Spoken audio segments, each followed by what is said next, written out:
My first reaction was this is a terrible precedent to set for future contracts. And we've talked about how like quarterbacks, could insist on more guarantees than they do and help out, the larger body of players going forward, and they rarely do it.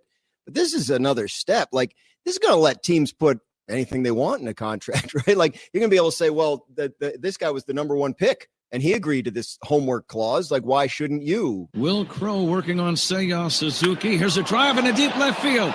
This ball's got a chance. Gone. Get out the tape measure for Seiya Suzuki.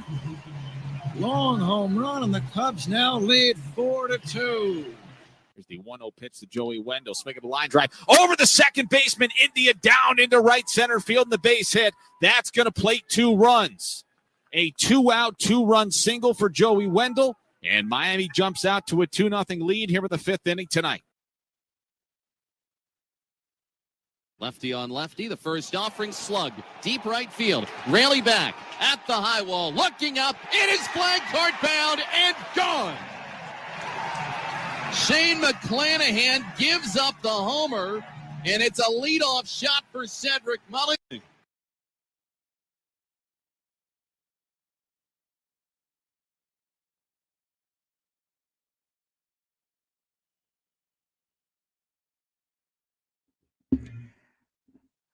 Good morning. Sure, I'm betting in the morning. You ready to get over the hump today? Yeah.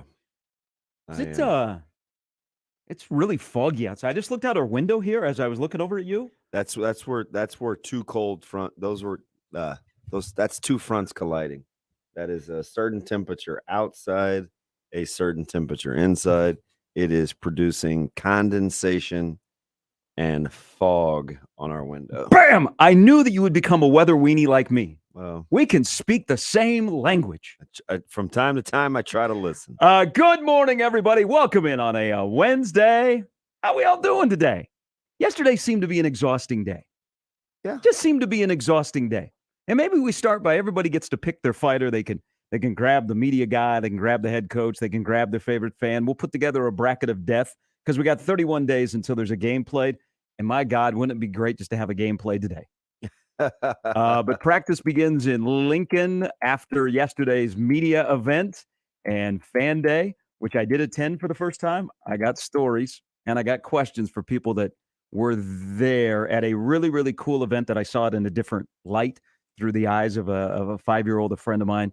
His flight got canceled, so he couldn't make it back from Atlanta to take his son. And so he asked me to take his son. So I said, sure. But it was, I will say, it was quite the interesting experience. That doesn't remotely sound like anything you would do. You must really like this guy. I went to college with him, and we've been friends for a long time. And he was delayed, and then his flight got canceled, and he didn't want to disappoint his son. He said, and his wife is not really a big sports fan. They both went to Nebraska, but she doesn't get into sports. And now they have a son who is 5, who is just starting to really understand and get into sports. Mm-hmm. Yeah, that was quite the experience. You think that I talk to everyone? It's okay, Jonah, not to talk to 145 football players. We don't have much time. Just go through the line, get the autograph, get the fist pound, keep it moving. But yesterday, I don't know. It's the start of the season. Today is the start of practice. Nebraska plays a football game in 31 days where it's a boom or bust, make or break season, and we're going to sift through everything. But gosh, yesterday just was another one of those days that it was just, to me, it was exhausting. I won't put words in your mouth. To me, it was exhausting in the discussion about this football program that is trying to move forward and just the piecing of everything that is said or how you act and where we're going.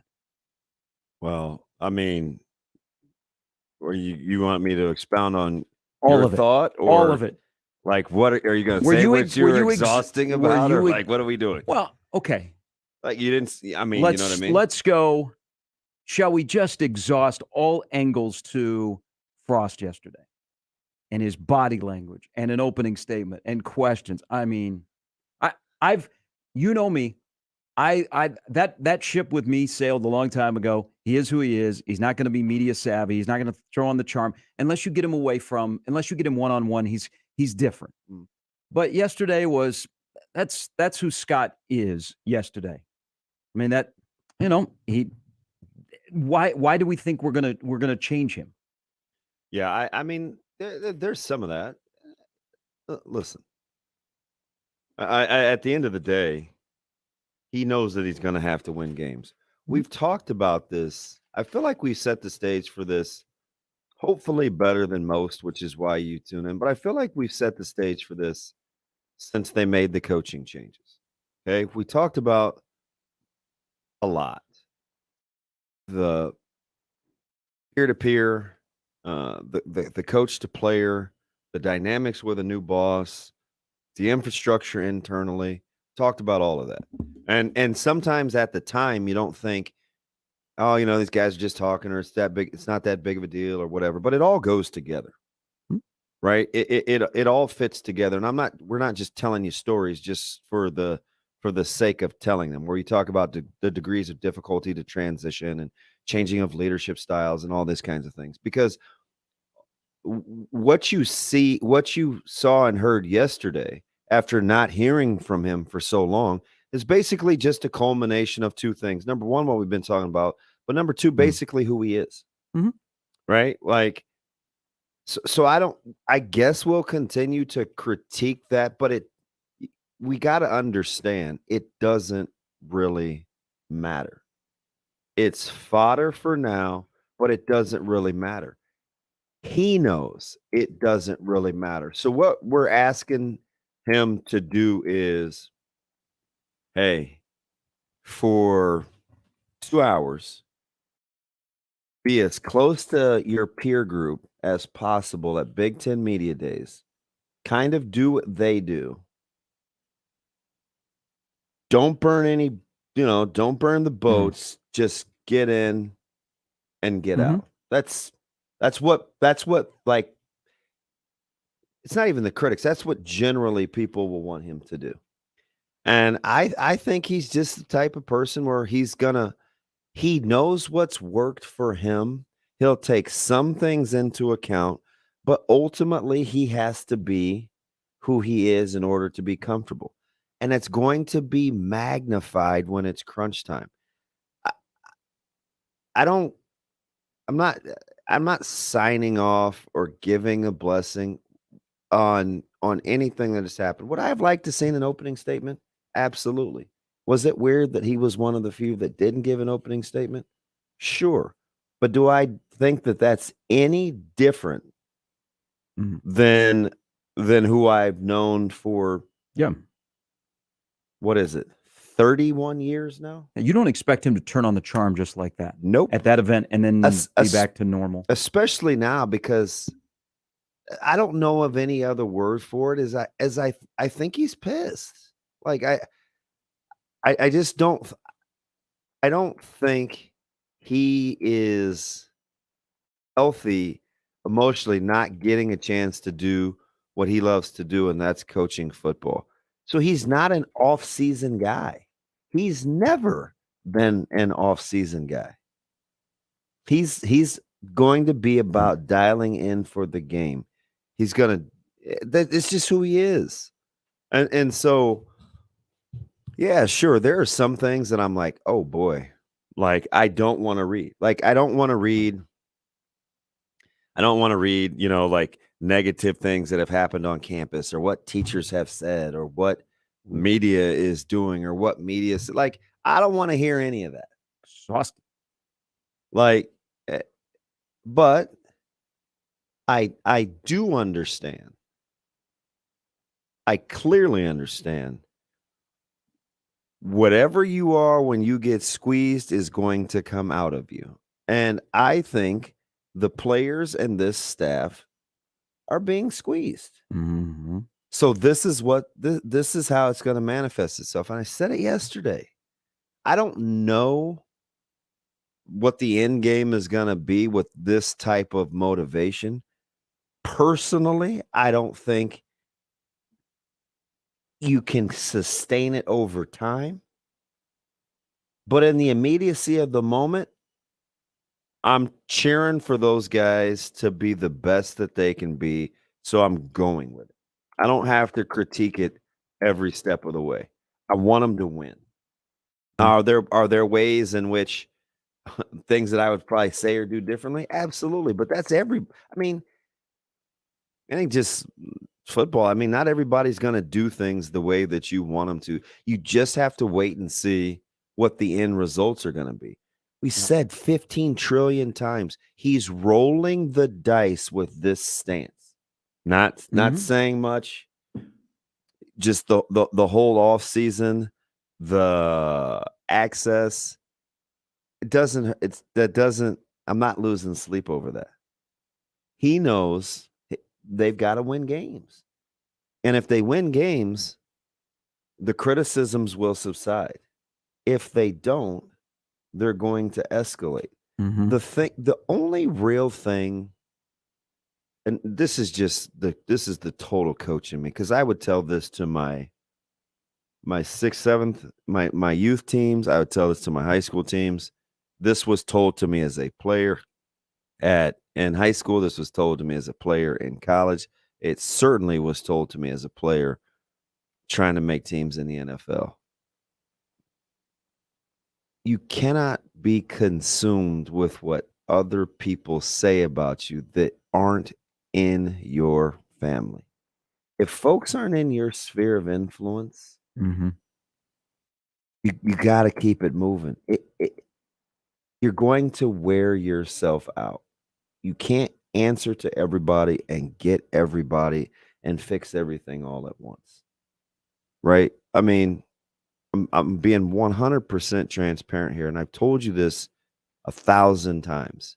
I would not choose to go back to college as a time period in my life. Why? Well, because you had to be on every day, literally. Mm-hmm.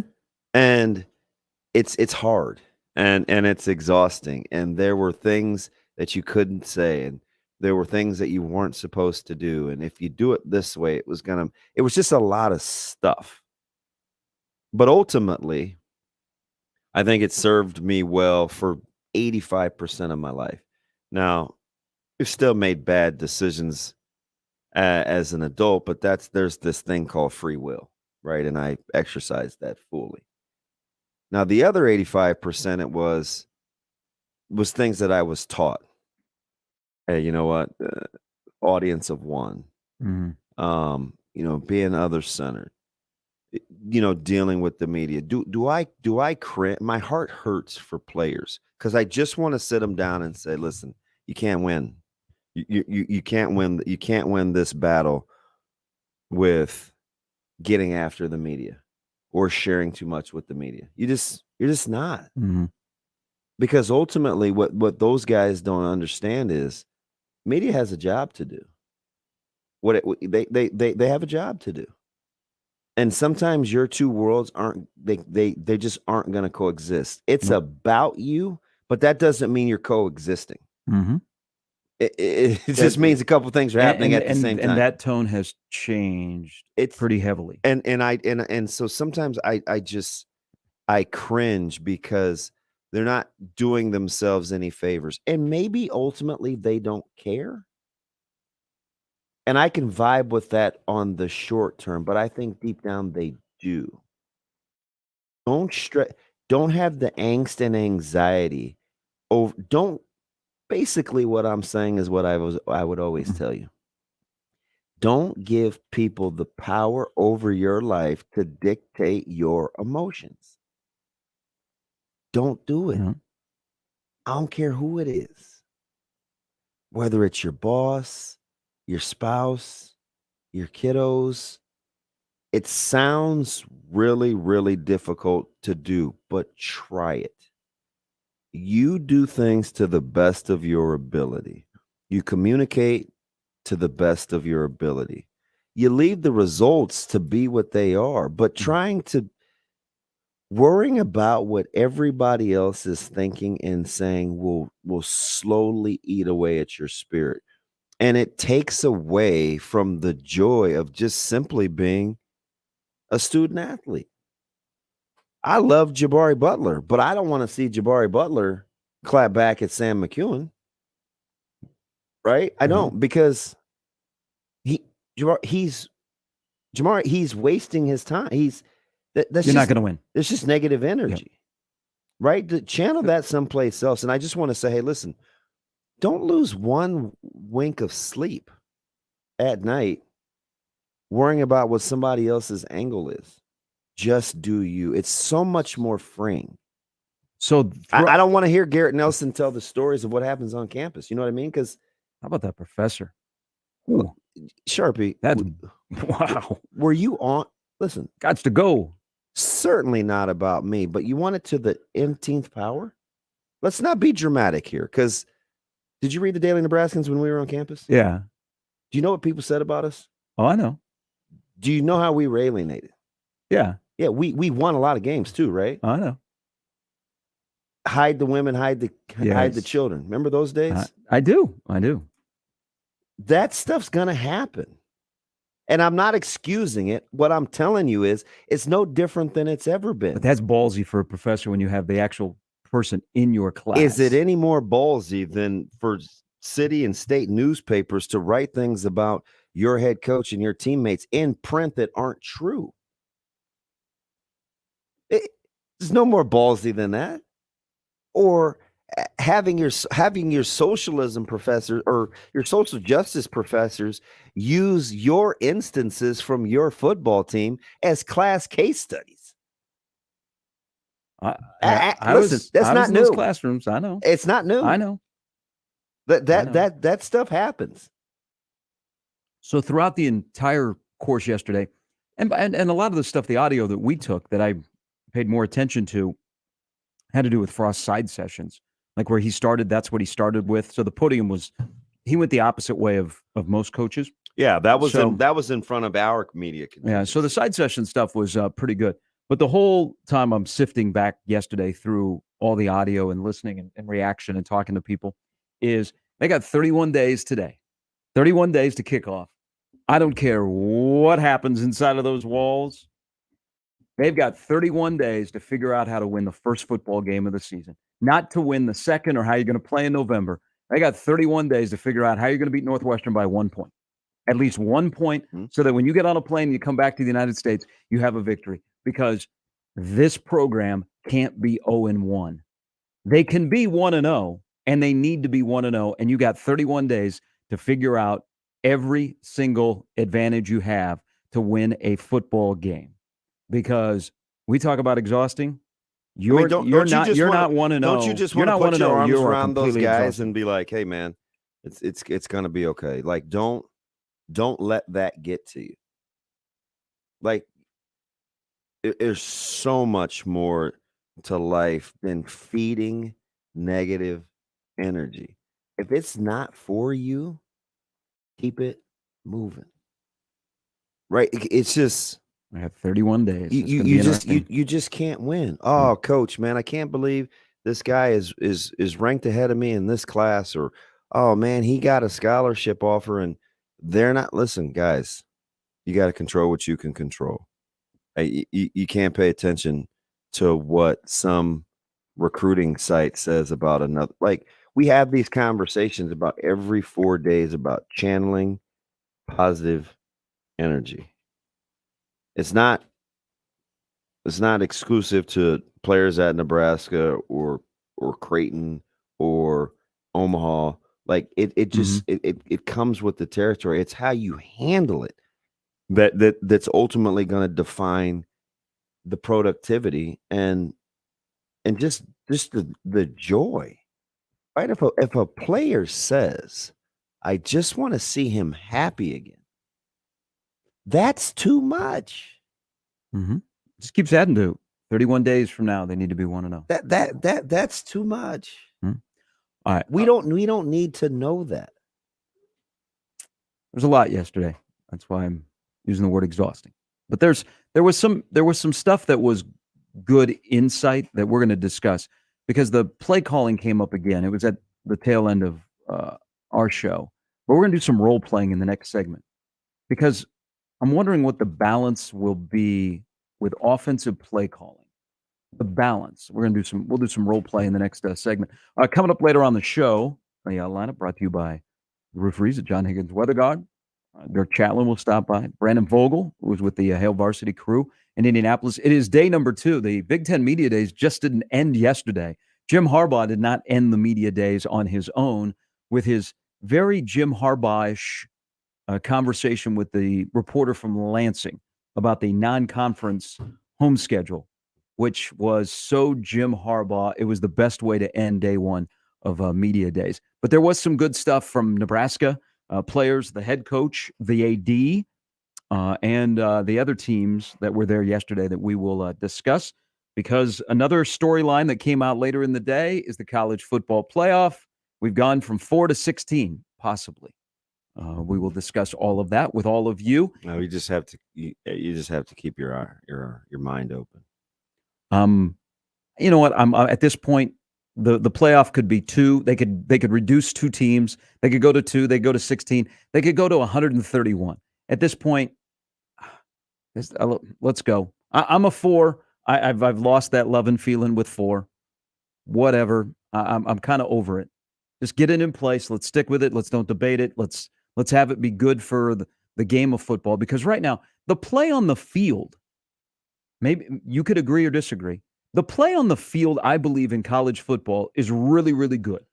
The stuff that is from goal line to goal line and in the end zone and from sideline to sideline is very, very good. It's when you walk off that field that things get chaotic. So how close or how long is it going to take to mesh those things together? But for me, the college football playoff, I'm over it. Get a structure, make it unique, and let's make it for the good of the game. And I want to hear somebody say, you know what? I love the game of college football. I know I also love the money, but I love the game. I love the pure game of college football. All right, 951-1620. I know you have thoughts on things that were said yesterday and what happens moving forward. Today is the start of practice in Lincoln. So we will discuss that, maybe what will happen, along with, I think we found a theme yesterday on what the 22 theme is. You were saying what the wrestling entrance should be. I think I found the theme song yesterday in something that was said by one of the players. 951-1620. You can always email us in the Equitable Bank inbox, Gary Damon at 1620thezone.com, or on the JTech Construction Zone Twitter feed at Gary Sharp 1620 at Damon Benning. What's the balance in play calling, and how does it maybe work with this scenario? We're gonna play that game coming up next at Sharp and Benning in the morning with Chance at 1620 The Zone. Previously on Unsportsmanlike Conduct. The way they follow the flight of the ball on home runs is annoying and terrible and wrong. And I don't understand who out there, whether it's a television consultant or somebody. Jimmy Pitaro. You can make a pop-up on the infield look like it's going to go 500 feet. And it drives me insane. Unsportsmanlike Conduct with John Bishop and Josh Peterson. Weekdays 2 to 6 on 1620 The Zone. Your Omaha area forecast presented by Funplex Water Park and Rides from the KETV Newswatch 7 Weather Center on 1620 The Zone. Patchy fog possible early Wednesday. Otherwise, expect mostly sunny skies through the morning. More clouds move in during the afternoon, but we should stay dry with a better chance for scattered showers after sunset. Highs in the upper 80s. I'm meteorologist Sean Everson from KETV Newswatch 7. 1620 The Zone. Traffic. From the Burton AC Heating Plumbing More Time Saving Traffic Center. We have an accident on 370 by South 48th. JFK northbound is starting to slow down around L Street. L Street around 90th has got some congestion. 80, 680, and Dodge are all free and clear. My name's Conrad. This has been your morning traffic.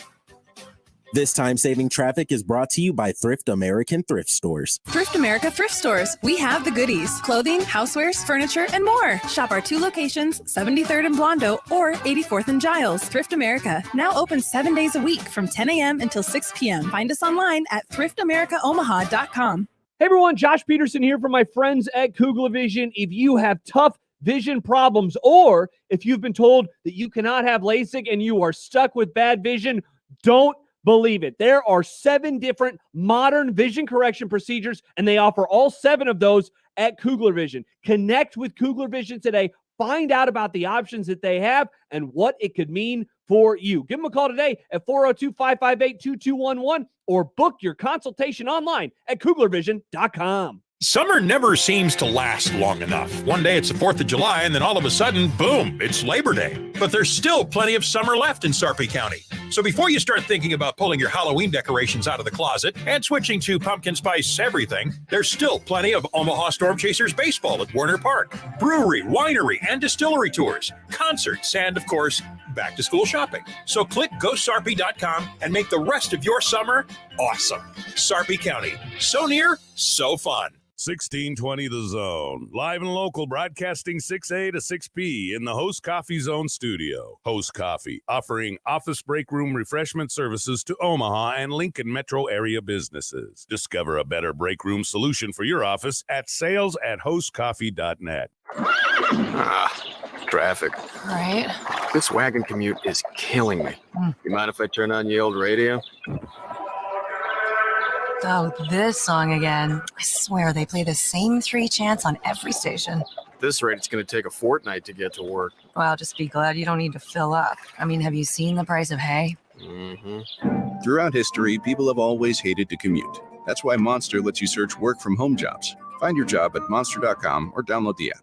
Prescription products require an online consultation with a healthcare provider who will determine if a prescription is appropriate. Restrictions apply. See website for full details and important safety information. This message is for the guy who isn't perfect in the bedroom. And let's be honest, who is? Maybe the issue is getting it up or keeping it up, or maybe it's finishing too soon. If any of these performance hiccups sound familiar to you, don't sweat it. Hims can help. At 4hims.com, you can go online and get clinically proven prescription medication that treats these issues, prescribed for you, if appropriate, by licensed medical providers. And the medication is shipped free to your door in discreet packaging. Plus, Hims gives you unlimited follow-up visits with medical providers. No one's perfect in the bedroom every time, but with Hims, you can get a lot closer than before. And chances are, your partner will agree. To get started today, go to 4hims.com/perfect. That's 4hims.com/perfect for your free visit. FORHIMS.com/PERFECT. Listen to 1620 The Zone anywhere, anytime. Online at 1620thezone.com and on the 1620 The Zone mobile app. You can hear all of your 6A to 6P favorites in the 1620 The Zone app, powered by Woodhouse Auto Family. Make the right call, fans. The Rooferees at John Higgins Weather Guard. Rooferees. Sharp and Betting in the Morning on 1620 The Zone, 1620thezone.com, and the 1620 The Zone app. All right, it's the start of America's favorite season, training camps, NFL for Nebraska, opening up today, 31 days before Nebraska and Northwestern play in Dublin, Ireland. Frost and Fitzgerald both spoke yesterday on how they're going to balance the trip overseas and the game. Welcome back in. Sharp and Betting in the Morning. Also, before we go any further and we dive into this little role play that we're going to play, congratulations. We like to highlight young men and women that do big things in our community, whether they be in the sports world or not. Joel Adams yesterday won a gold medal, world gold medal in the Greco under 17, the Millard South product. That is one heck of an accomplishment for somebody who is a big target in the class of 23. Yeah, it seems to be what they do over there at the old Millard South Wrestling Academy. You think they'll win another state title in the winter? They just crank out stud after stud after stud. Joe's kind of unique too because of his temperament, right? He's super good natured for a stone cold killer. Did I see he didn't give up a point? Yeah, he pitched a shutout, which is unbelievable. So congratulations to him, because that's a heck of an accomplishment. All right, welcome back in Sharp Betting in the Morning. One of the things said yesterday, of course, was about play calling. You know, you get in your fancy car and you drive to Lincoln, and it's a really, really nice sports car, and you've driven it, and it hasn't gotten great fuel, hasn't gotten great gas mileage. You've needed a little tune-up. Things have broken down in it, but you're still driving it. And then all of a sudden, somebody says, you can still drive that fancy sports car, but you got to sit in the passenger seat.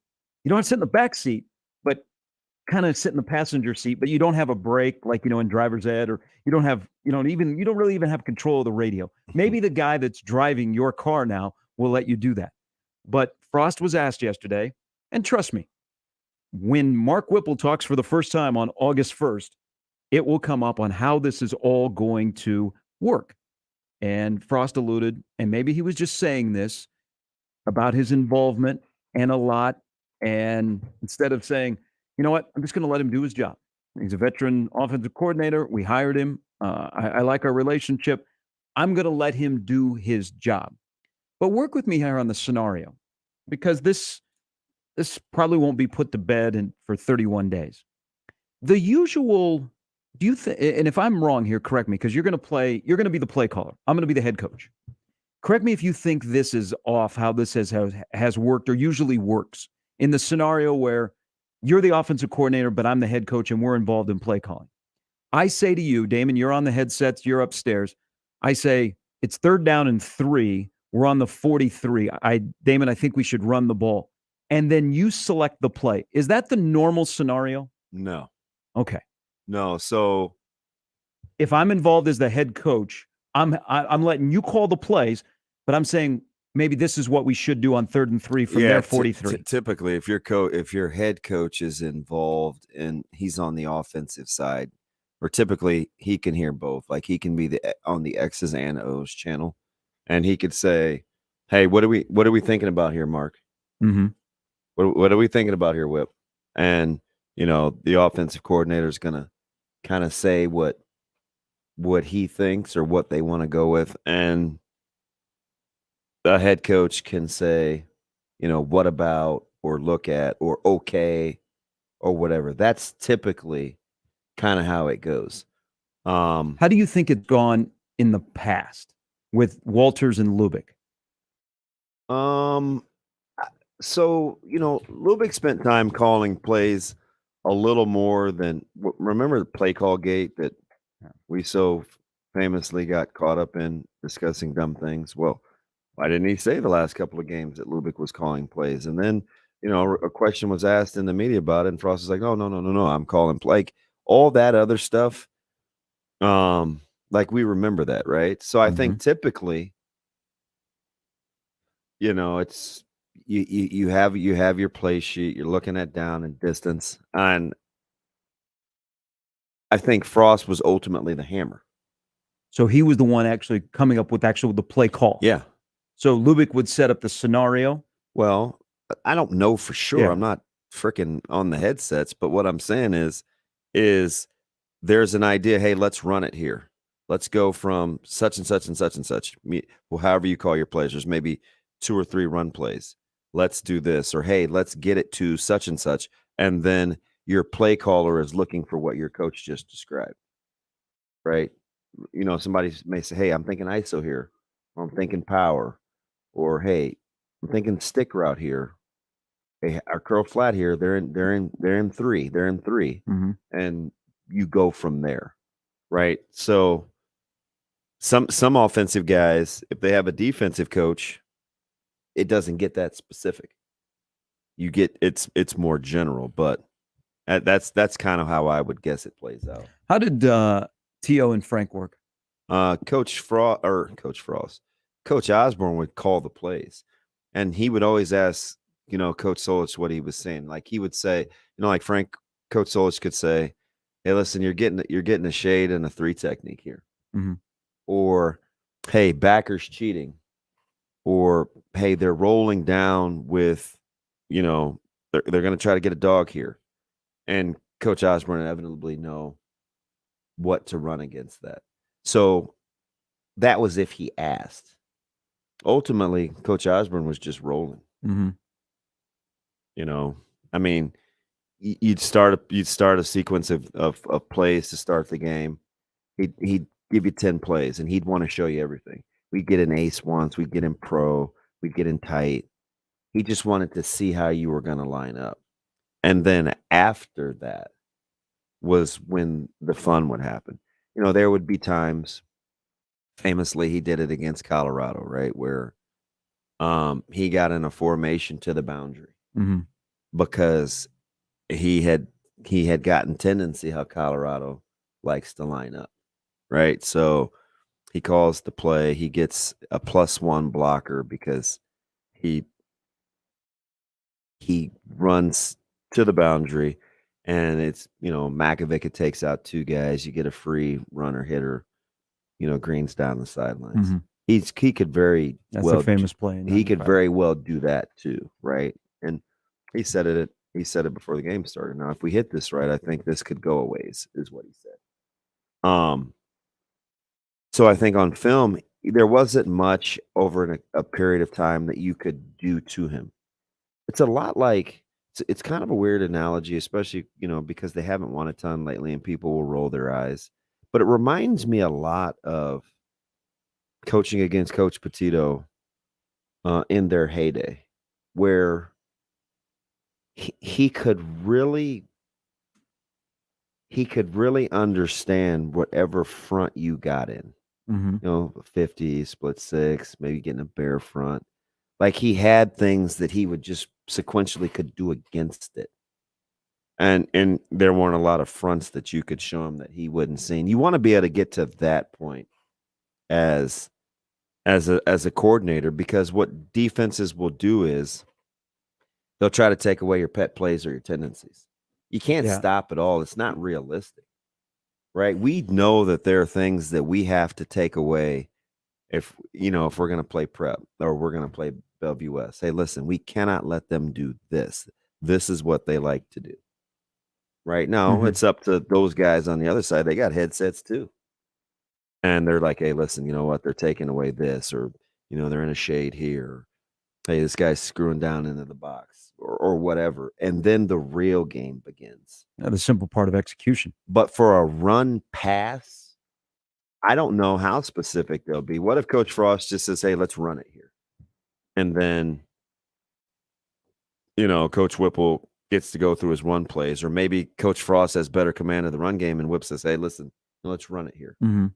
And Coach Frost will do that. I think there was the part of yesterday was the Sunday morning through Saturday morning when you get to the stadium about involvement in game planning and scheming and ideas. Now it'll be the curious part of, and we won't know for 31 days, what does it look like actually on game day? The communication, and then let's say we get to the fourth quarter. What kind of communication is going on in the headset on, am I suggesting stuff? Am I just rolling? Yeah, Is on Saturday a collaborative effort like it is or was meant or mentioned yesterday, Sunday morning to Saturday morning? Yeah, I'm going to be honest. I don't know if I care. Right? Because what I would tell myself is I'm just watching the game, or I'm whatever my Mhm. role is, right? And I'm looking at what they're doing versus what we're doing. And afterwards, like, if there's something to talk about or to say, man, I wonder who was responsible, or then I could see that being a thing. But like 85, 90% of the time, I'm not sure I care. Like, I don't know if I ever say to myself,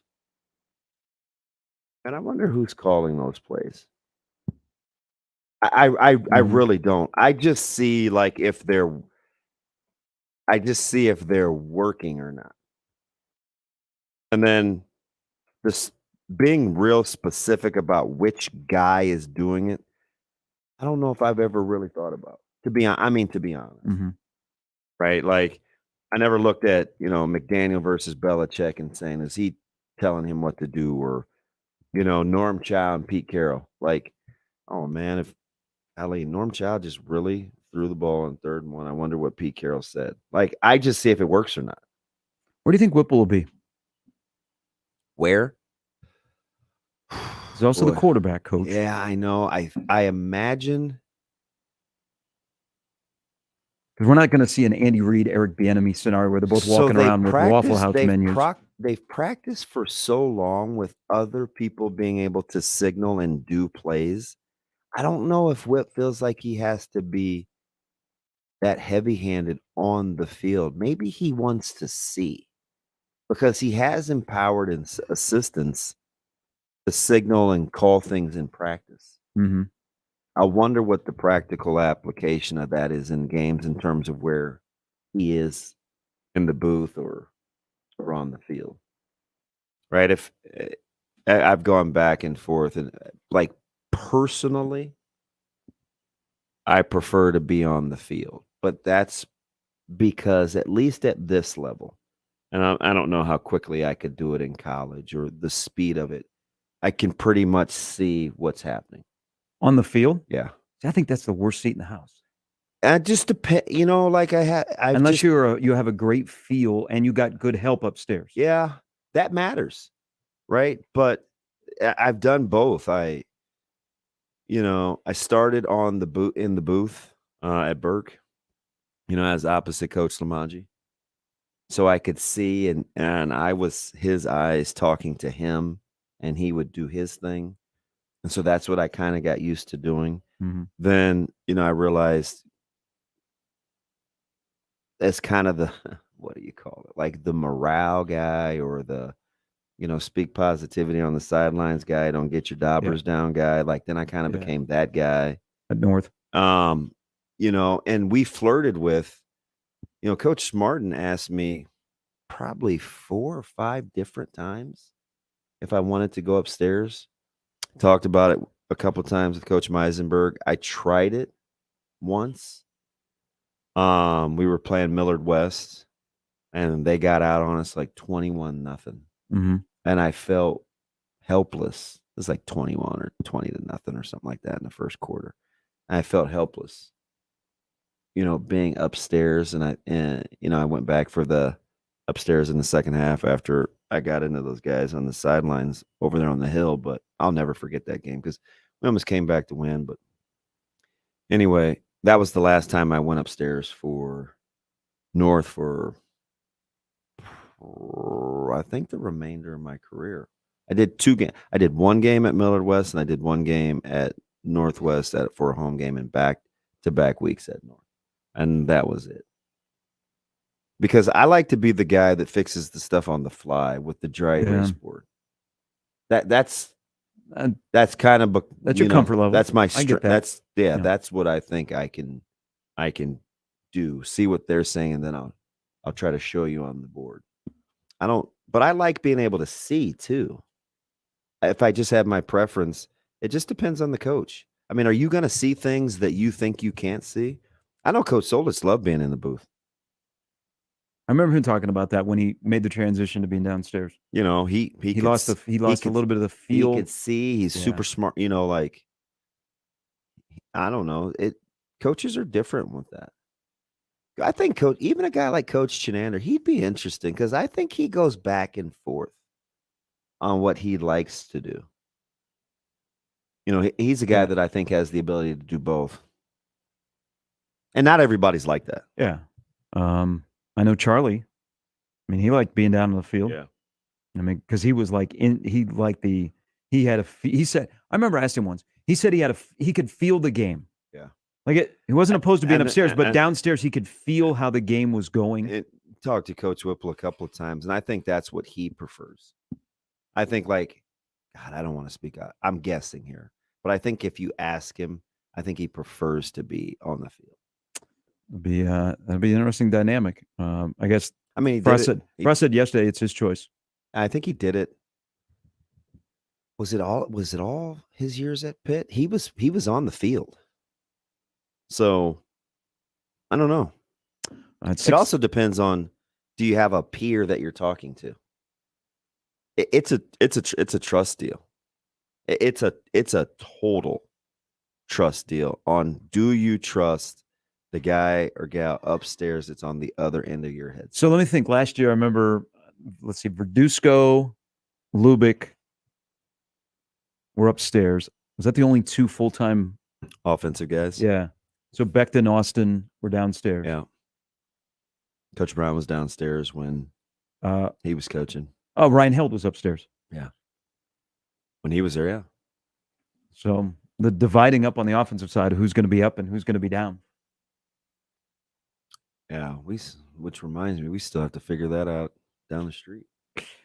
That's okay. You have not long. 30 days. Yeah, not long. All right, 6:54. Dirk's going to stop by a little bit later. Brandon Vogel, plenty of stuff that was mentioned yesterday and is to come. that we will dive into Sharp Betting in the morning with all of you on this hump day. We're helping you get over the hump on 1620 The Zone.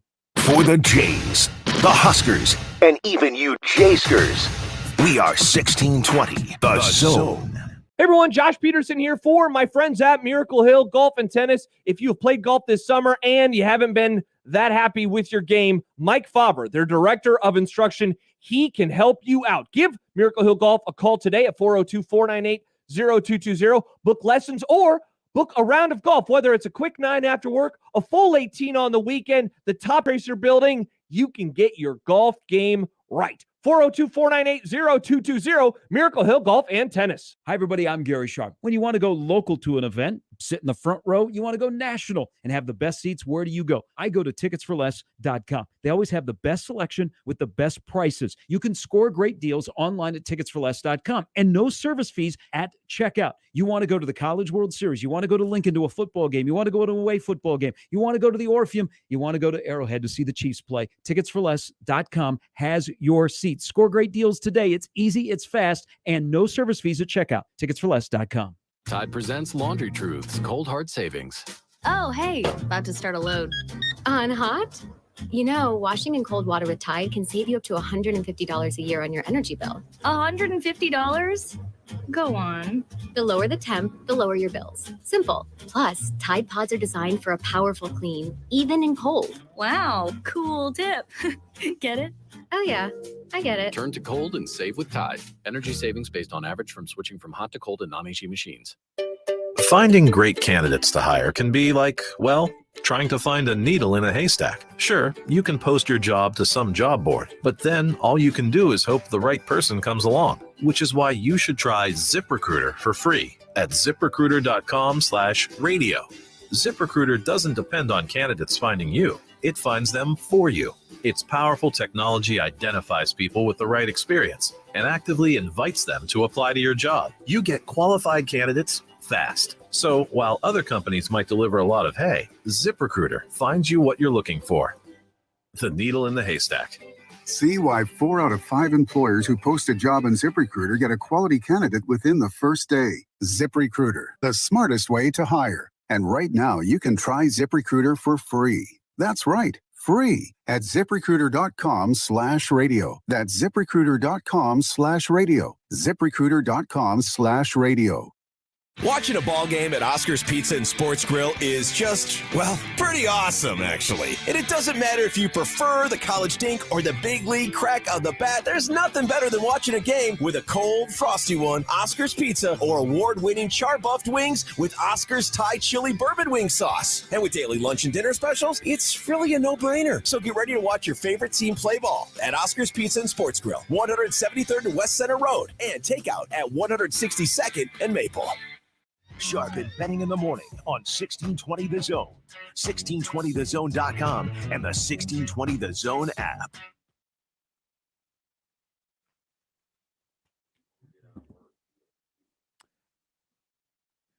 All right, as we get older, there are moments where you go, God, I'm old. We talked about Mo Purify having a kid that's in the class of 26. Chris Brooks got a kiddo. Noel Devine yesterday tweeted out, the amazing North Fort Myers High School running back, went to West Virginia, former Omaha Nighthawk, that his son, who will be a junior at his alma mater, North Fort Myers High School, received an offer. He is because I happened, that was my first year in Fort Myers. This is the son that he had right before his senior year of high school. And now he got offered by West Virginia. Noel is 34 years old. I couldn't imagine. Yeah. I mean, that could have played at West Virginia about the same time. He's good luck to that kid. I mean, he's got Devine on the back of his jersey, and he's got to live up to his standards of dad. But his dad is back coaching, doing a little part-time coaching at North Fort Myers. But he's got a kid that will be a junior in high school that has an offer to West Virginia. People just trying to help out the program. Hey, there was yesterday. Hey, I got one. Yesterday, do the math here. There's a Michigan tight end who is expecting a baby on August 27th. Did he celebrate a win over Ohio State or the Big Ten championship? What did Coach Harbaugh say? We'll raise that baby. Hey, My man Jim was on a roll yesterday. We'll discuss next. Live from the Host Coffee Studio, this is 1620 The Zone. 1620 The Zone. Traffic. From the Burton AC Heating Plumbing More Time Saving Traffic Center.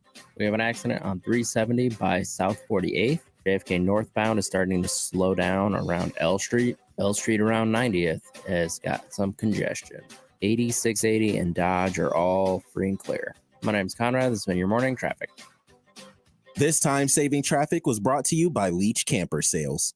At Leach Camper Sales, we're anxious to show you how affordable RVing can be, because whether you're a newbie or a veteran, we'll focus on your budget and find the perfect fit. No hidden fees in our deals and the best prices for your trade-in too. And don't forget, the coffee's always on. Email Sharp and Betting on the Equitable Bank inbox with whatever is on your mind. The Zone inbox is brought to you by Equitable Bank. We take banking personally. You can get me at Gary at 1620thezone.com. We want to hear from you on the Equitable Bank Zone inbox. It's summer, and it's really roasting out there. If only there was something you could do to cool things off a bit.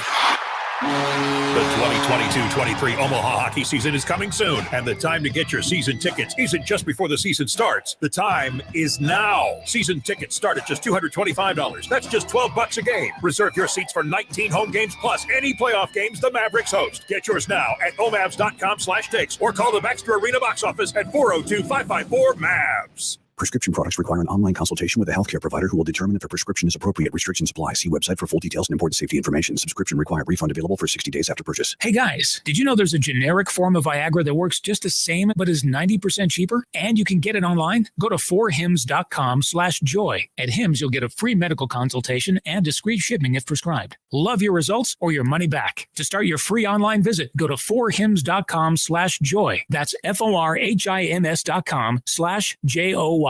When it's hot, the last thing you want is your home's AC to quit on you. At 1 Hour Heating and Air Conditioning, our team of comfort specialists take the frustration out of the equation. From simple repairs to more complex fixes, we'll get you cool and comfortable quickly. Call 402-788-1234 or visit McCarthy's1hour.com for $50 off any repair. Always on time, or you don't take time. Terms and conditions may apply. Independently owned and operated, licensed in their respective state or county. By texting 64,000, you agree to receive recurring automated marketing messages from Babbel. Message and data rates may apply. No purchase required. Terms apply. Available at babbel.com/TNC. I studied Spanish in college and never got fluent. But then I tried Babbel. Want the most effective way to learn another language? In just 15 minutes a day, Babbel's bite-sized lessons will have you learning another language in as little as 3 weeks. Babbel is all conversation-based, so it gets you speaking quickly about things you actually talk about in the real world. You'll really see a difference in how conversational you can be in just a few weeks. Babbel isn't just lessons. You can listen to podcasts, play games, watch videos. You can even take live online classes with a language teacher. There are so many ways to learn with Babbel. University studies have shown that using Babbel for 15 hours is equivalent to a semester of college Spanish. If you want to learn a new language, there's no better way than Babbel. Text radio to 64,000 to try Babbel for free. That's radio to 64,000. RADIO to 64,000. Shop Woodhouse Place Hyundai and Nissan, 144th and Giles. KOZN, Bellevue, Omaha, Council Bluffs. Sharp and Betting in the morning on 1620 The Zone, 1620thezone.com, and the 1620 The Zone app. Here are Gary Sharp and Damon Benning. We're not screwing around. And so we need to do some things, everything we can possibly do to win the football game and make the first downs. And so it all kind of goes back there, as misplaced as it might be. That's where it goes back on a personal basis with me. Sometimes the game of football we overthink. Welcome back in Sharp Betting in the morning. There's Damon. I'm Gary. Chance here as well. 31 days from the start of the season. I think I would go with Joe Orduña. 31. Yep. Who might be one of the better athletes ever at Omaha Central. Orduña, yeah, really good athlete. He was wrestling, track and field, and football, right? I believe so. I can see one in my head. Because it's all in my head. 31s. Oh, I got one that I kid you about. Yeah, I didn't like him very much, so don't pick that guy. They played in the secondary? Oh, no. That played Oh. with you in the same room. Oh, Jay Sims. Yeah. Oh, yeah, I'll take You know, that he guy. almost rushed for almost 700 yards. I'll take that guy. You know what? He was way nice. Yeah, and sometimes he looked like you. He was he was such a gosh dang gentle spirit. We bullied and picked on and messed with. He had because he had the man bun before people knew what a man bun was. And he just took it and smiled. I mean, there were times we were downright mean. And my man he didn't give a what. He just, I don't know. He was it's weird, but I guess I would consider he was like a joy. We played a lot of video games together. I bet he would come. I bet you it's embarrassing how many hours we logged. You know, he almost rushed for 700 yards in his career. Yeah. As like the fourth or fifth running back. He was really bouncy. He was super bouncy. So another thing I found out recently about him, that he didn't graduate from there, but then he went to Omaha Central. Yeah. He's significantly older than us. But he went to Omaha Central and then Arkansas, I think. He finished. He graduated from high school in Arkansas. He was kind of an enigma wrapped up in a riddle. That's a good way to describe it.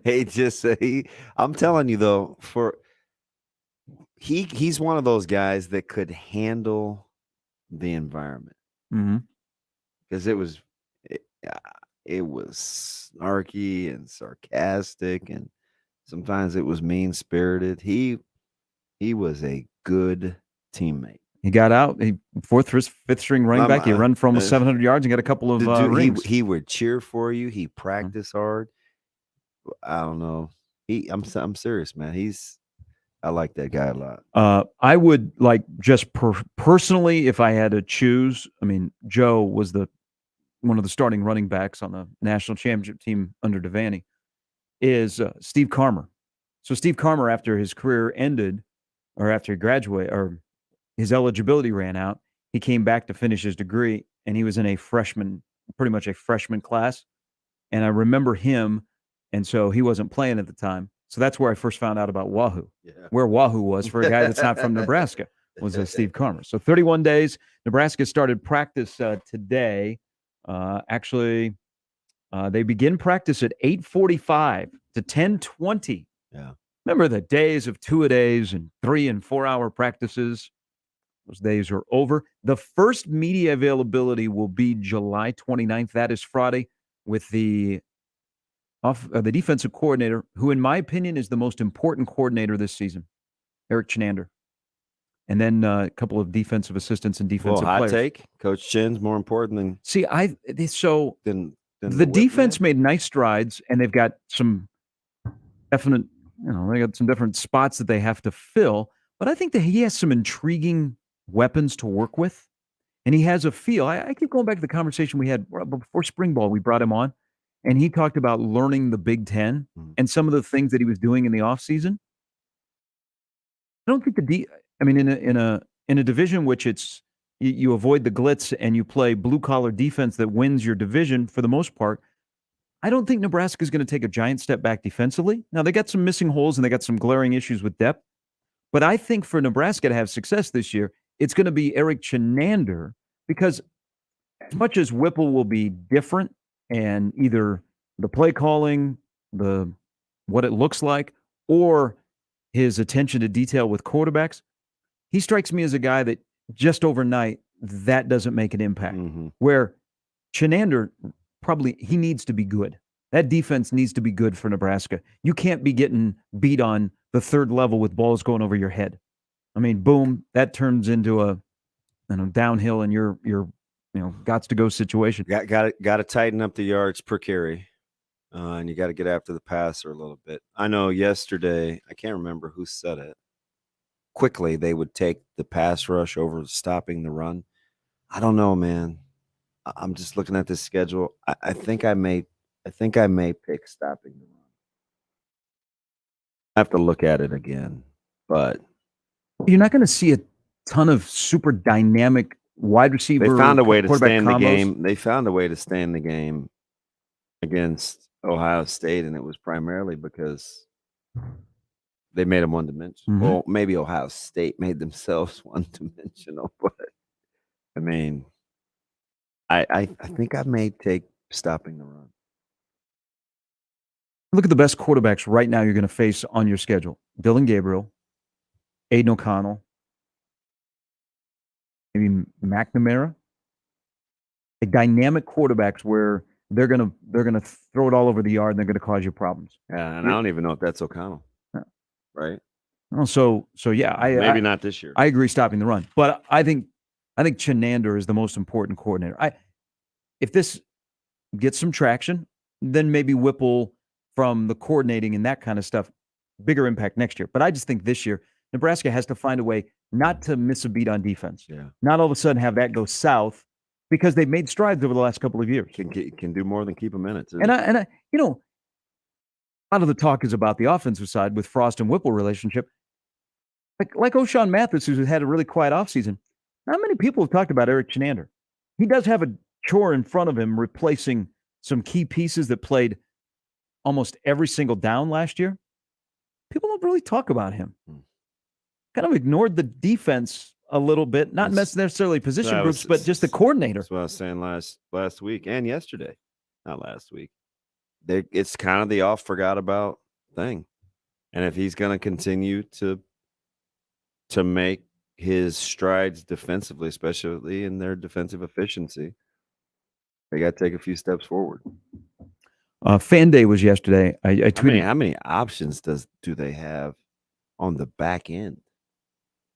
And I don't necessarily mean just the secondary, but how about that middle group, those second level guys? I mean, they have some toys to play with. Oh, inside, outside, yeah. Especially if Maga Clements and Hausman, Taggy's super versatile. You've already got Reimer and Henrich. We've talked about like your four outsides with Tanner, Jamari Butler, Garrett Nelson, who Coach Frost said is the best football player they've had at Nebraska in a long time. O'Shawn Mathis. I mean, you have some interchangeable parts. Not everybody can play though. That's the thing. Can they stomach that? Yeah. As much as I worry about defensive backs and safety in particular, listening to the offensive line discussion yesterday and spin the wheel and find where it stops and Turner Corcoran gets off at that particular position. And I don't know how comfortable you are. I'm not comfortable at all.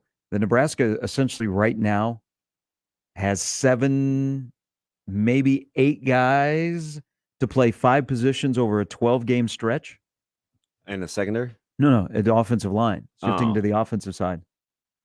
7? Hang on. 7 or 8 that you feel comfortable with to play 5 positions over the course of 12 games. That would keep me up at night. Yeah, I would agree with that. I would agree with that. I don't know if you could get to 8. Maybe. Uncomfortable. Yeah. But I'm just doing it in my head. So with that said, I got to tell this quick little story here. For the first time I went to Fan Day, it's like only the second time I've ever been there. First time I went to, I think I was working it. Mentioned earlier, a friend of mine, college friend, Nebraska grad, Husker fan. His son is just getting into sports. He's 5 years old, so he's starting to play and he's starting to understand like how sports works and always playing catch with a baseball or football. Dad got canceled flight from Atlanta, said, hey, can you take my kid to Fan Day? And I said, sure, no problem, $100. So we made the transaction with his wife. I took his kid to Fan Day. He wanted to talk to every player. I mean, I don't know how it works. Do you bring like stuff to get signed or they give you posters? I got, posters. I mean, we were novices at this whole thing. So we're walking through the line and, he wants to talk to every player and say hello. Thinks everybody is a quarterback or they play defensive guy. He goes, "Are you a defensive guy or are you the quarterback?" To almost every player. And I'm like, we got to keep this moving now. He got to Gabe Ervin. And so he's wearing a Rex Burkhead 22 jersey. And the look on his face when he saw that Gabe Ervin was wearing the same jersey, he asked him if they got it at the same place. And I was like, yeah, you both went to, like the mall to get the jersey. But two quick observations. So then it became, everybody, he just wanted fist pounds. I was pushing the paper, guys were signing. He asked a player, "Hey, do you think you can come to my house and play catch and play football?" I'm not going to say the player's name, but he's going to play a little bit this year. He's not a frontline guy. Mm-hmm. Super nice kid. He's a young kid in the program. He gave him his phone number.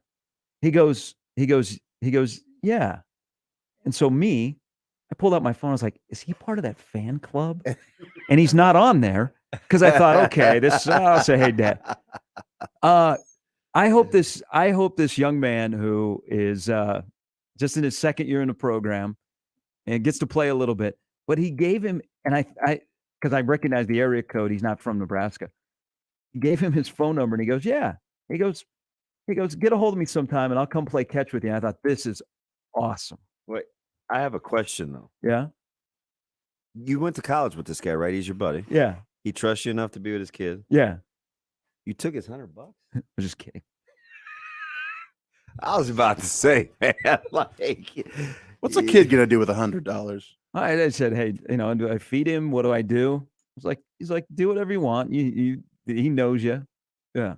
So this player on this piece of paper wrote his phone number, and it's legit. I mean, I almost want to text the kid and say, hey, thank you. Didn't need to do that. But it's a cool event, and I know. Don't you go getting all weird. No, I'm not. It's just he kept asking players. I'm like, oh God, just God, keep it. Hey, I play football. Can you come and play football? He doesn't get all of that. I mean, he doesn't know individual.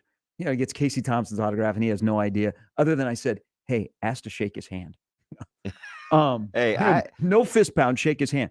But here's the other observation about the whole fan day, and it's anybody that's been to these and have taken your kids, or you went there as a kid, and you got to do it both as a kid and a player. I mean, these are really, really cool. And his dad and his mom, because his mom is a former volleyball player, they're going to go to Nebraska's volleyball fan day. They go to all the Creighton stuff. The moms that show up at these events. Mm-hmm. Hello. Don't encourage him, Chance. Trying to pick some up, Gary? I was just curious on the approach by some moms because we happen to be next to a mom. Mm-hmm. And at one point she didn't have her kids with her going through the line, and we were very. She was dressed like a Husker fan when being 150 degrees outside. She wasn't wearing much, and I'm like, "What are we doing? What is our end goal here?" I'm like, oh, "Wow." So you said instead of mom, you said, "Whoa, mama." Well, I did not say that. I was just like, "Okay, I see what you're doing here." Okay, they're the players that you are getting autographs from or sliding your number to are young enough to be your sons. Cougars on the prowl, dog. So that was like my other big takeaway, that I couldn't talk to Jonah driving back to Omaha. Hey, did you see the lady that was right next to us? Holy cow. Why didn't you ask for her number? Terrible wingman. So Jonah, everybody is a quarterback or a defender guy. Defender guy? Defender guy. He's a defender. I may bite that from your man, Jonah. And then also we scored a lot of touchdowns, letting kids run around the field. So it was unique, and I've never done that before. So anybody that was there, you probably had the same thing with your kids, or you go to any of these other events. I highly encourage it. But you know what I do miss, and I think they do it differently now. Remember when the freshmen and the guys that were not like the top line would sit up in the stands underneath the overhang? Mm-hmm. Those were the best places to go to get autographs, because those were like usually the incoming stud freshmen. Mm-hmm. And all of a sudden you could have an LP or a Frazier autograph, and you'd be like, oh, okay, I got this before everybody else did. And now everybody's on the table. So, oh man, hey, my buddy B, he just said, "Ask Gary if this was her." He's a trip. That's family. Is that how it was going down, though? yeah, a lot of people were. That's not her, but there were some moms that, yeah. How about the kiddos though? They're rocking the 8s, number 8s. Lots of 7s, lots of 8s, 22s, 1s, of course. I have a question. I'm just because I'm looking at. I got a text from our good buddy and Ryan on Twitter. He says, our other good buddy, he says the O-line is why this won't work this season. We have a mutual friend that says D-line depth is less than O-line depth. You don't get Drew until first week of August. Yeah. So you're basically trying to roll with Ty, Wynn, Feast, Hutmacher. Anybody else in there? As of right now, no.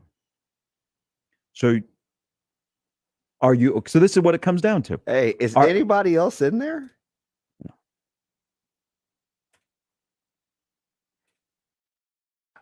I got to be missing something. I'm not kidding you. Like I just did this off the top, so I'm probably missing somebody. That's essentially the 2 deep. No. With Drew on the way. No. So okay, so it comes down to this. Hey, that's why your boy said we need some help. SOS. Because I didn't really get to 8 that I trust on the O-line. Okay, so let me go to 7.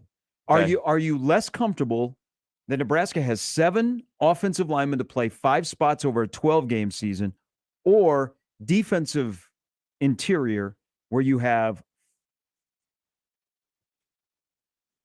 4, or you want to go 5? You want to include Drew?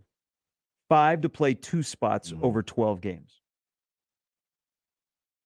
Like, is there's probably no defensive tackle that's going to be in a reinforcement, so you are at 5 for 2 spots, 12 games.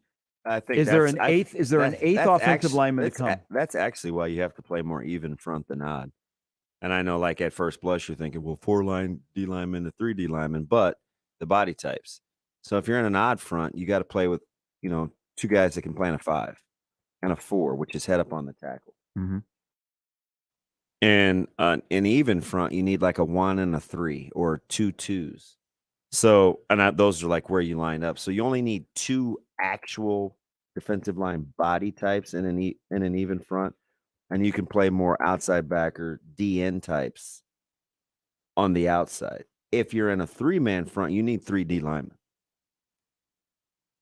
So, I mean, and you've got numbers out there with your edge guys. So you're in a better spot on the defensive side to scheme away from your disadvantages. Yeah, offensive line, you unless can't. People just gut you. Offensive line, you can't.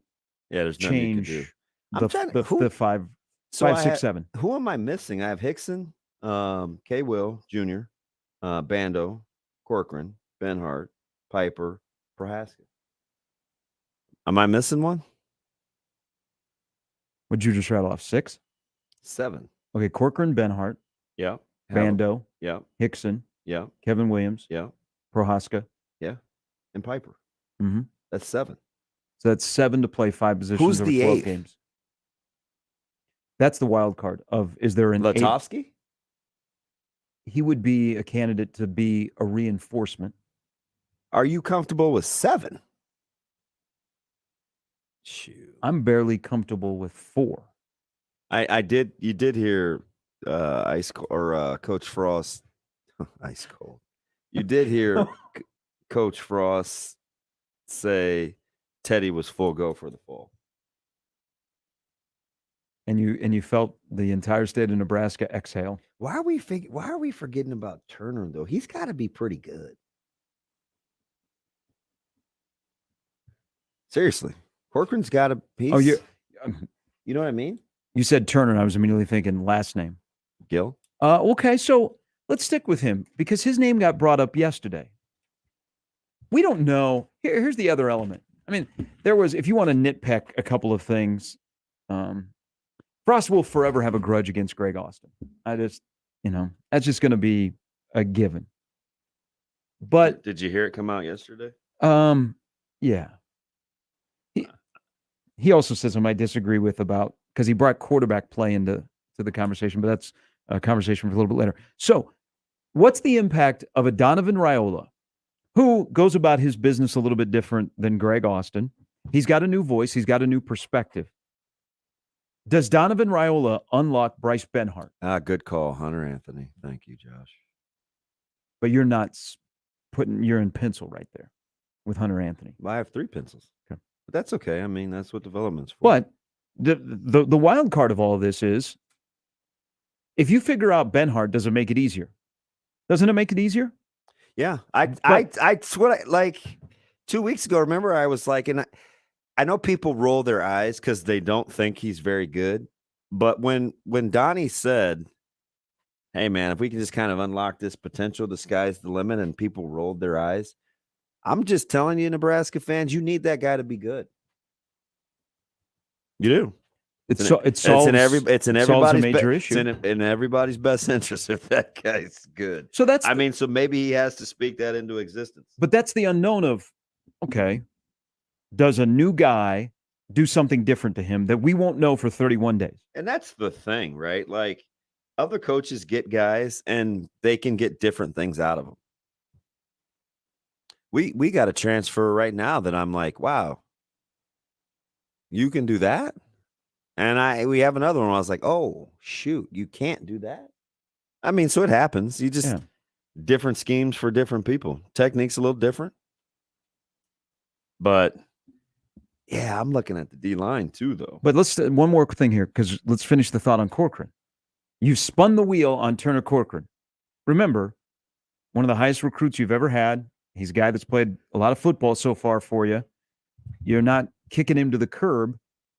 Do you have a home for him as you go 31 days from now? The offensive line come out for practice today. Donovan Raiola steps up, and they have that special wheel that you can win prizes on, and he spins the wheel, and wherever it stops, that's what Turner Corcoran is playing today. If Bryce Benhart has solidified himself at a tackle spot, the wheel stops at what position for Turner Corcoran that benefits Turner Corcoran and benefits Nebraska? You know what's hilarious is if Corcoran's healthy and he moves inside,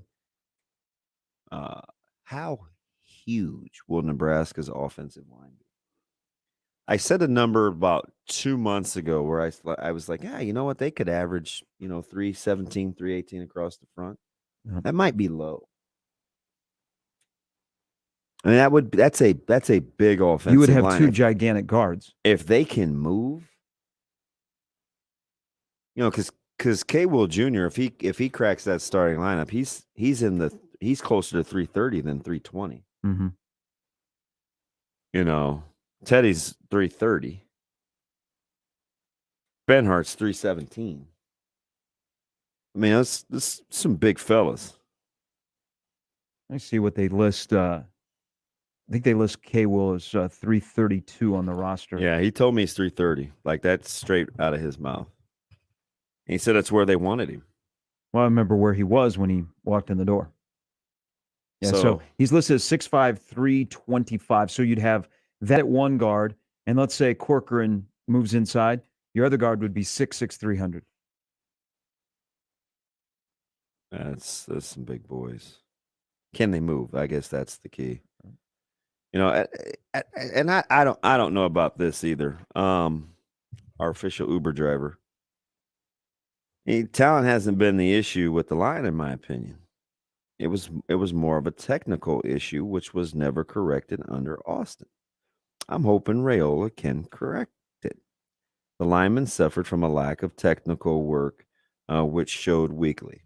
I do agree with fundamentals being an issue, but I think that was across the board. That was in a lot of areas, right?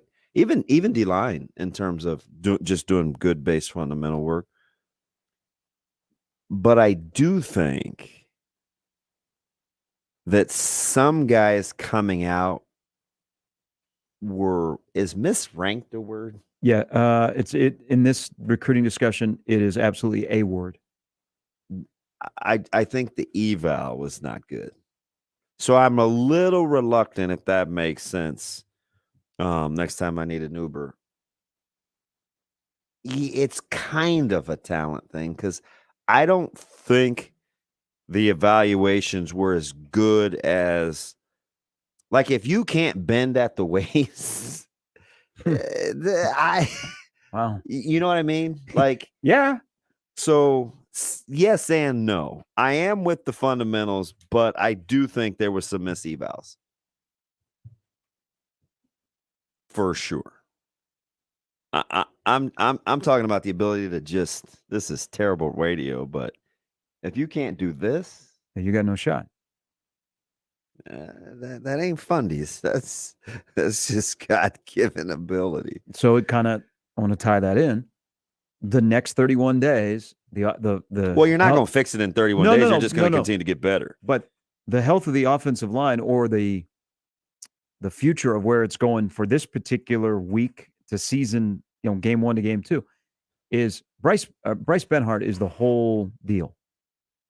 Bryce Benhart is right now the most important guy on that offensive line. Teddy, we know what he is on Saturdays. But if Benhart grabs a tackle spot, I think it makes it easier. Wow.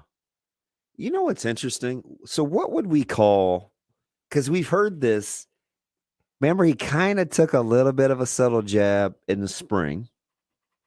Hey, we're coming off the ball like I've always wanted. Remember that? Said that yesterday. Yesterday, he talked about coming off the ball. Is coming off the ball a talent? Or do you coach that? No, but do you think? Because you train to be you train to be explosive. Yeah. So do you think he's saying the way we step? Instead of getting technical, that's how I'm phrasing it. Because if I hear that, I'm going, isn't that what an offensive lineman does? But what you're saying is, because you don't want to get into this whole big discussion, you're going to say, wait till you see our guys come off the ball. They're going to step properly. Well, and because if we're tying the little technical part of this in. So I'm going back to something. I think I can say this. Yeah, statute of limitations are over. Okay, so I was talking to one of the wasn't a coach. Okay. Mm-hmm. So we're having this conversation and we're watching and we're talking and guys are kind of doing their thing. And he goes, you know what? Well, I'm just going to say it was Zach. It was Duval. And he goes, it's refreshing to see. And I feel validated about the work that we're doing in the weight room with our explosiveness, because I was starting to wonder. I didn't think much of it. We're just talking. And I just like talking to him. So we were just shooting the breeze. Is he talking as a group of a team or position groups? He's talking about O-line in particular. Okay. Because I'm just asking about different guys. Mm-hmm. So I wonder if, in this example, I'm totally thinking out loud, so forgive the pauses. I'm wondering, like, you know what? Is it steps? Is it the way that they're taught once the ball is snapped? Because if you've trained the same way mm-hmm. and it's different under two different guys and you feel validated with the second guy, is he teaching it different? Gotta be, right? Yeah. What am I missing there? I would say the teaching is different, which may unlock some guys that last year looked slow and didn't react when the ball was snapped. I mean, the two essential, well, three. You got to be able to use your hands. You got to be able to punch as a lineman. Mm-hmm. You have to be able to kick step.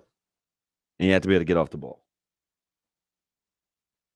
Everything else is a negotiable.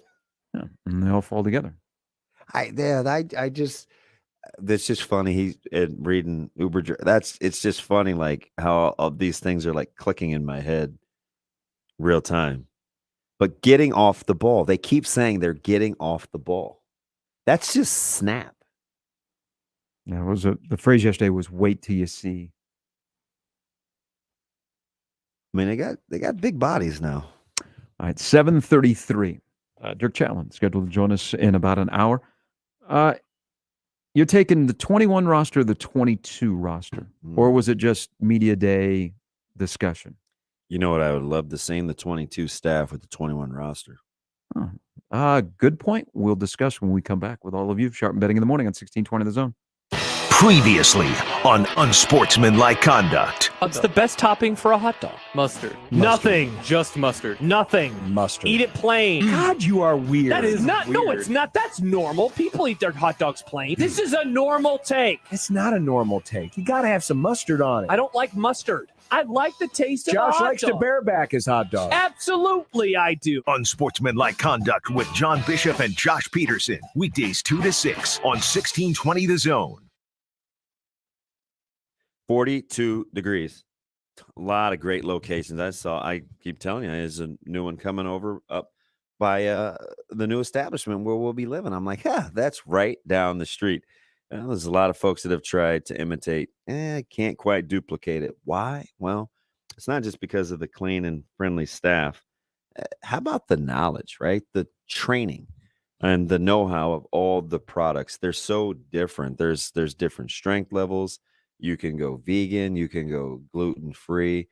You have a lot of options. And I think command of the products, absorption rate, its impact, that's always going to matter. And folks at 42 degrees, they'll get you taken care of. Do yourself a favor. Just stop on in. Talk to the staff. Tell them what you're after. Say, you know what? I'd rather be caught with than without. I want to feel good. Just ask for a free sample. They'll take care of you. It's simply that easy. Again, a lot of great locations right by your mom's house. It's 42 degrees. Your Omaha area forecast presented by Funplex Water Park and Rides from the KETV Newswatch 7 Weather Center on 1620 The Zone. Patchy fog possible early Wednesday. Otherwise, expect mostly sunny skies through the morning. More clouds move in during the afternoon, but we should stay dry with a better chance for scattered showers after sunset. Highs in the upper 80s. I'm meteorologist Sean Everson from KETV Newswatch 7. 1620 The Zone. Traffic. From the Burton AC Heating, Plumbing, and More Time-Saving Traffic Center, JFK northbound is still seeing a lot of traffic due to the construction around L Street. L Street is flowing pretty smoothly, and there's nothing to report on 80, 680, or Dodge Street. My name's Conrad. This has been your morning traffic. This time-saving traffic was brought to you by Fernando's. Thanks, Omaha. Thanks for voting Fernando's #1 for Omaha's Choice Awards for Best Mexican Restaurant and Best Margarita. Grab a friend or the whole family and get your fix. 2 locations and open 7 days a week. Fernando's, family-owned and community-served. Email any of our shows anytime into the Equitable Bank inbox. At Equitable, we take banking personally. For me, John at 1620thezone.com. The Equitable Bank inbox from 1620 The Zone. Question 5. Lucas and Carla have 3 homework assignments each. Lucas does his online at home, but Carla has no internet at home. If Carla has to travel 5 miles to find Wi-Fi at a noisy diner or a grocery store parking lot, how can she ever be expected to do well in school? This is not a problem kids should have to solve. Cox Connect to Compete, providing affordable internet to lower-income students. Available to new residential Cox Internet customers who meet eligibility criteria. Other restrictions apply. 1620 The Zone. Live and local, broadcasting 6A to 6P in the Host Coffee Zone studio. Host Coffee, building healthy and happy break room refreshment services to Omaha and Lincoln metro area businesses. Discover a better break room solution for your office at sales@hostcoffee.net. Finding great candidates to hire can be like, well, trying to find a needle in a haystack. Sure, you can post your job to some job board, but then all you can do is hope the right person comes along, which is why you should try ZipRecruiter for free at ZipRecruiter.com/radio. ZipRecruiter doesn't depend on candidates finding you. It finds them for you.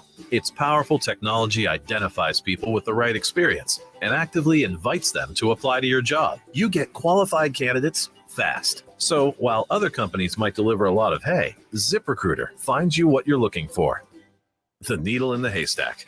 See why 4 out of 5 employers who post a job in ZipRecruiter get a quality candidate within the first day. ZipRecruiter, the smartest way to hire. And right now, you can try ZipRecruiter for free. That's right, free at ZipRecruiter.com/radio. That's ZipRecruiter.com/radio. ZipRecruiter.com/radio.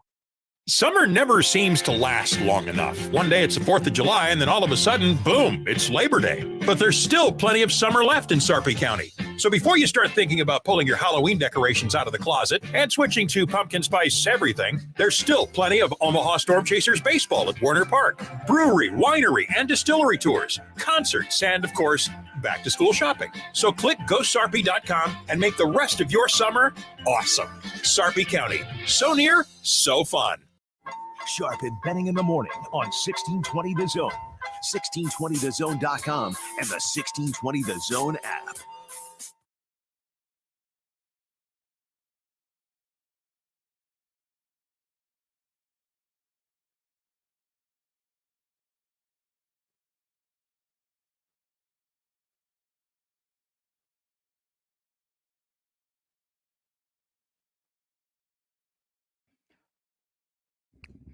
All right, I've already retired a segment we were going to do because this is the season, like the theme for the season. Were we going to role play as wrestlers? Motorhead on you. It's time to play the game. Somebody suggested this yesterday. Yeah, he's like, hey, late to the party, but he dropped this. This is the theme to the season. This is you hated no opening statement. You hated, hey, can you at least turn on the charm? Can you sell the vision? Whatever.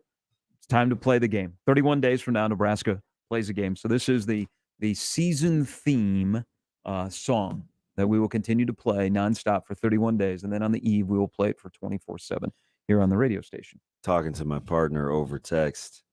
What do you think? We're talking about being misevaluation. Hey, good morning, Jay. No. She is all in on football season now, baby. Basketball is over. Now it's on to football. Like, because I think we agree that some folks were there was some bad evals being recruited, right? If I gave you two positions, what do you think are the two hardest positions to evaluate? I would say a position group. Yeah. Offensive line. That's definitely one. Give me another you think you struggle with. Interior defensive lineman. God, you know what's really hard for me, and this is gonna sound crazy. I think running backs are brutal. I think it's hard to peg. I could show you a good D lineman. Seriously, I don't worry about that. I can't. Running back is hard. It's really hard for me, and I think O-line is a given. I think in the evaluation of the ratings, there's not enough people that know quality offensive line play. It's to get deep into the whole technique, first step we were just talking about, explosiveness, hands, feet, all of that kind of stuff, instead of just seeing a big offensive tackle mowing down a helpless linebacker 20 yards down the field. Yeah, I think there are more misses across the board in college football and offensive linemen than anywhere else. I love the name, so I'm going to read the tweet.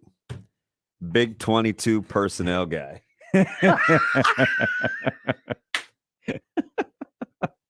That is awesome. For those of you playing at home, 22 personnel, 2 backs, 2 tight ends. He's going to run it down your throat. He says, response. Explosiveness in the O-line when pinned against ZD's anecdotal comments to you. It seems as though the O-line's lack of consistency and explosiveness and winning the line of scrimmage over the past few years almost has to be a technique accountability related issue. That's coaching. Agree? I mean, as he says it, it makes sense. I just think in my head. So let me give the backdrop to this is unless you're unsure, right? Are we talking as a player? Yeah. Okay. You either have good snap to your game. I call it snap. It's whatever. It's ball snap. It's ability to get off the ball. Mm-hmm. You either have that or you don't. Now you can become more explosive, right? Even though Christian could jump 32 inches, right? He could clean a ton. Mm-hmm. He was already a twitchy guy. Yes. He had good get off. You can enhance it, but he had good snap to his game. Most leaners stay leaners. They don't by lean, I mean like they just kind of lean on you. They don't come off the ball. But I do think he's making a good point in terms of how do you not do that at that level though is what I'm thinking in my head. Well, like how do you not come off the ball, or how do you miraculously come off the ball so much better? See, now you've thrown a wrench into this because I could say I'm just reading the tweets. I know, but if you say you're not coming off the ball, that strikes me as a talent issue. Like that's not in your DNA. But then all of a sudden, that's how we're getting into this discussion, though. Is it? Well, if I grow up as an offensive lineman and I've got myself on a college scholarship, aren't I getting there because that's my number one job? When the ball is snapped, I'm off the football. Okay, so you're vibing with me on what I'm struggling with. Okay, so are we in agreement that that's because as he says it, as Big 22 Personnel guy says it, I'm like, yeah, I could see that. So are we in agreement this is a talent issue? How do you not come off the ball though? Are you not good enough? But then then you have a new position coach who, if you're saying, man, I like our guys to get off the ball better. So we're teaching guys how to get off the ball better by technique, or are we enforcing when the ball is snapped, you better be moving? Your feet can't be in cement. You're always moving forward unless you're asked to pass block. But that's just a curious. So that's not, there are a couple of things of talking points that came up yesterday. That came up, how long do you think it was into spring ball before that came up from Scott? That was an observation that he had. It was just a couple of days. But no, he referenced it later in spring. Yeah. As an observation. He was asked about offensive line, how they're coming along, and he used that. And so he used that again yesterday. I see that's a follow-up of why. Just a simple, hey, Scott, can we go back to your comment about coming off the ball? Why? That's where we need some why in this discussion that will help you and I and everybody else figure out if the offensive line is more explosive this year, is it something that was not being taught that is being taught now, or being held accountable? Now, remember, because it's essentially the same offensive line guys that were playing last year. You got to factor in that the training has been the same. Okay. Right? So it's not like they're doing some sort of new thing. Mm-hmm. He's saying, hey, listen, I feel validated. So you have to operate under that control being the same. Like if you're doing an experiment, that control has been that is the control. So now you put a little nugget in my head that maybe it was things that were being taught. Again, that's why I'm struggling. Yeah, because when I read it, I'm like, I'm vibing with the fundamentals part. I said that right away to Uber. I am vibing with the fundamentals part. But in my head, I know this to be gosh, I mean, I've done it forever. Like you either get off the ball or you don't. It sounds so weird with an offensive line. That's your number one job. How many times has he said it though? Well, so he's 3 for 3. So he went back and said it yesterday. He's 3 for 3 in times that he's talked, right? Getting off the ball, getting off the ball, getting off the ball. Which, you want another crazy thing? For a team that's allegedly going to throw the ball so much, how are they getting off the ball so much better? It's a mindset if you're training that way. When you pass pro, you're not getting off the ball. Now, you're going to use your hands and you have to have good feet, but you're not moving forward. Yeah, you're not getting off the ball. So if you're adding snap, you know what I think it is? You know what it could be? Before we get to Zach. If you're underneath center and it's handoff run game, it depends on the scheme too, whether I'm zoning, whether I'm stepping to 45, whether I'm basing at the crown of the neck. That part could be teaching. Right? Or more being under center. Step to 45, gain ground. Is my second step the most important? Like those things are definitely fundamentally taught. And they can look like it's get off. like if I'm bang bang and I'm gaining ground as opposed to lateral, it can give you, people can be calling that getting off the ball. Well, we do expect them to be under center more than they've been in the first 4 years. Now, it's not going to be a ton, but they will be under center. Yeah, no question. Periodically. Yeah, no question. Here is Zach. Zach, thanks for the call. Welcome to the show, my man. Damon, Gary, what's going on, boys? It's the Uber driver here. How you guys doing today? What's up, Zach? Want to give you boys a call. Damon brought up a really good point in kind of what he said a little bit earlier about the misevaluation of talent. I think it's been in every room, but doesn't it seem like it's been a conflict between the scheme and the players they've had on that offensive line the last 2 years, 3 years? Yeah, that's interesting too, and I'm going to keep you for another question here, Z, because the style of zoning, if you're track to track, if you're hip to hip, depending on what like your philosophy is, you have to recruit that way. If you want lateral guys that can get out and run, then you need those quick stick guys that you're trying to recruit.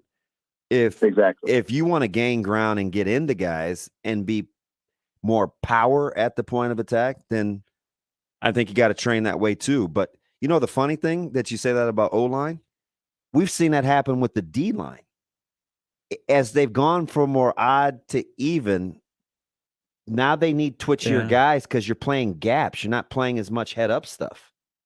Right, which is maybe why they're running through D linemen so well, quick. I'm going to also hold on to D line because you've now gone through 3 cycles of coaches, one guy being twice, that want different body types of playing there.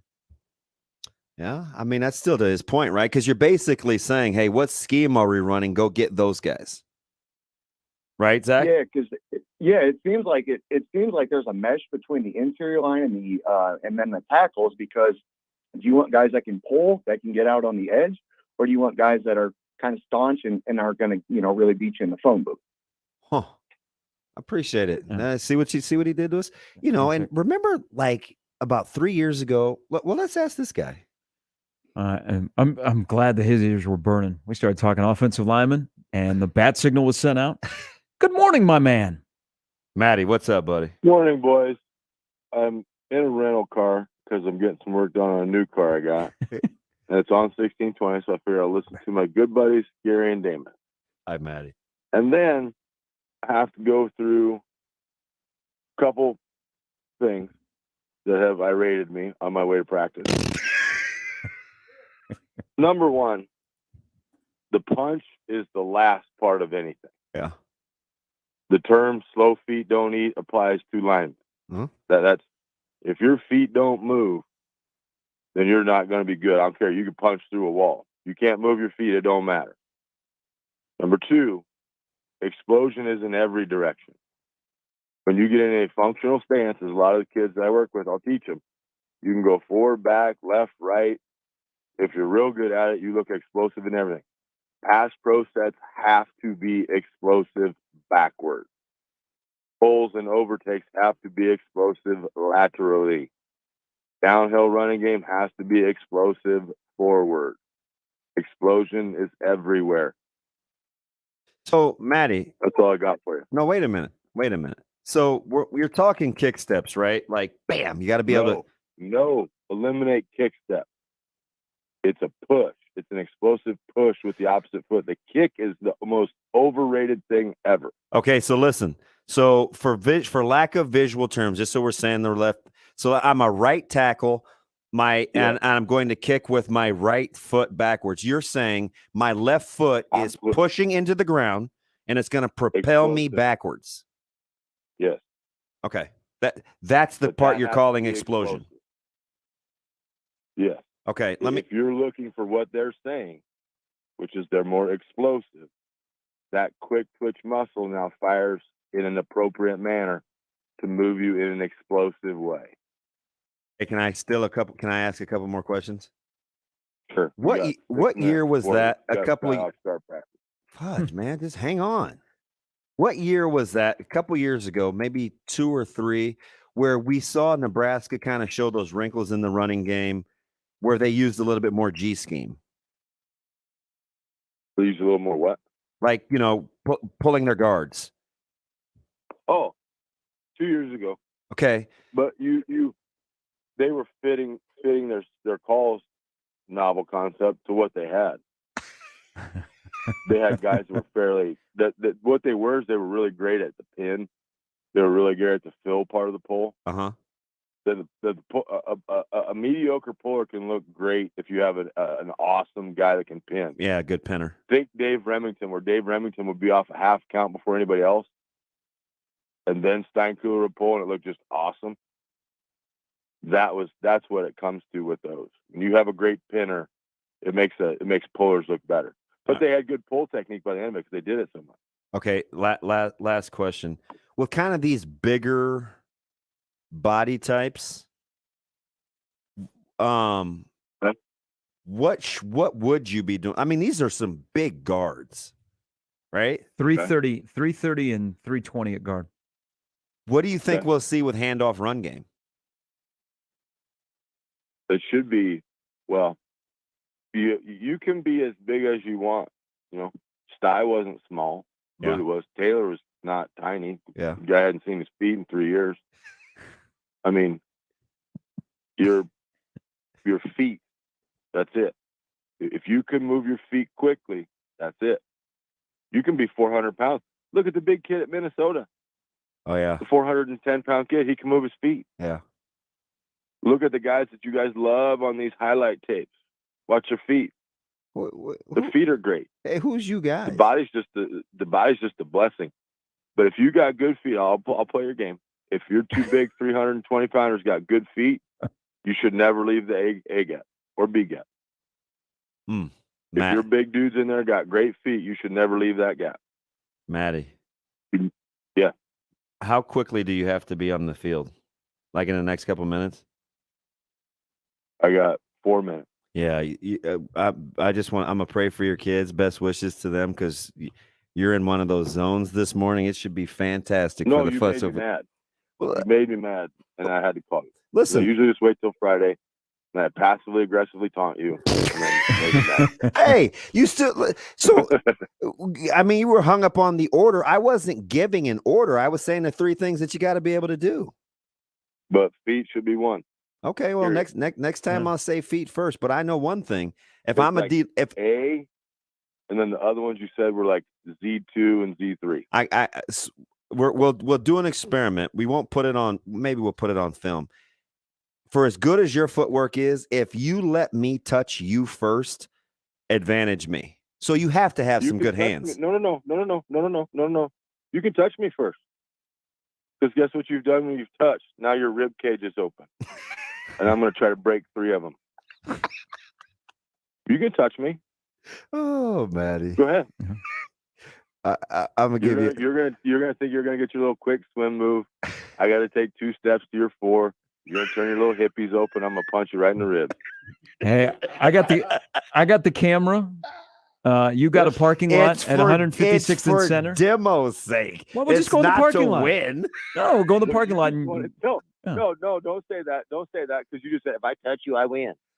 Well, I will. That's fine. You can. I'm not saying that determines a win. You're just gonna hurt me in the process. I'm saying you're gonna leave in pain. Oh God. I'm still gonna give you your hug tomorrow, All right. man. Pick a day. I'll give you that. Hey, I'll give you that arm. I'll make it easy for you, Damon. I'll take my push step. I'll set my right hand out and let you touch it. Then you can win in your mind. Then I'm gonna whoop you. Have a good morning, man. I got the camera. You got the parking lot. We'll be there. Those poor kids over at Scud are in trouble this morning. I just saw it because I just looked at my phone. Yeah, he was texting us like 30 minutes ago. Yeah, dude, but he was, and listen, he's an old lineman, so I know that the order matters, but I wasn't giving like the necessary order. You got to be able to do those 3 things. I do like the example though, because I think he's right. Because I just look at it in my head. Like if I'm in my stance and I have to push, it's my lead foot that allows me to gain ground. It isn't that, right? Like if I'm a tackling, I'm like, so you're playing left tackle. Here's what you're showing me. I'm showing you right tackle. If I was left, I would be this guy, right? So I've got a left defense, a right defensive end here, He's on my left shoulder. I got to be able to do this to quick set to be able to touch him. Right? Yeah. So he's talking about pushing with your inside foot, which is force against the ground. I mean, that's cleaning and stuff like that. See what Zach did? We're having like a football clinic. Well, started with Frost comments. Yeah, which are innocuous, but you have to pull back the layers. Football. And then you wonder what was the disconnect? What was being taught? And does it affect a guy like Bryce Benhart that all of a sudden he gets unlocked? Literally, because he's very upright. Mm-hmm. Sharp betting in the morning at 1620 The Zone. Shop Woodhouse Place Hyundai and Nissan, 144th and Giles. KOZN, Bellevue, Omaha, Council Bluffs. Now live on Twitch, YouTube, and 1620thezone.com. If you suffer from joint pain, from arthritis and injury, you know the traditional treatments, pain meds, and steroids, then surgery, right? Yeah. Hey, it's Damon Benning with great news. Now there's a better way, and it's here now. The local medical professionals at QC Kinetics. QC Kinetics is the nation's leader in regenerative medicine. This is an advanced, exciting, and natural alternative that can give you long-lasting relief using your body's own healing power. Listen, steroid shots are toxic to your body's joints. Pain meds are addictive, and nobody wants to go under the knife. It's 2022, and those old ways are out, and the new ways are in. Regenerative medicine can restore and repair damaged joint tissue using natural biologics. No drugs, no downtime, no surgery. QC Kinetics regenerative protocols can address any pain and any joint and give you the quality of life you deserve. Call now and schedule your free consultation. 402-205-4960. That's 402-205-4960.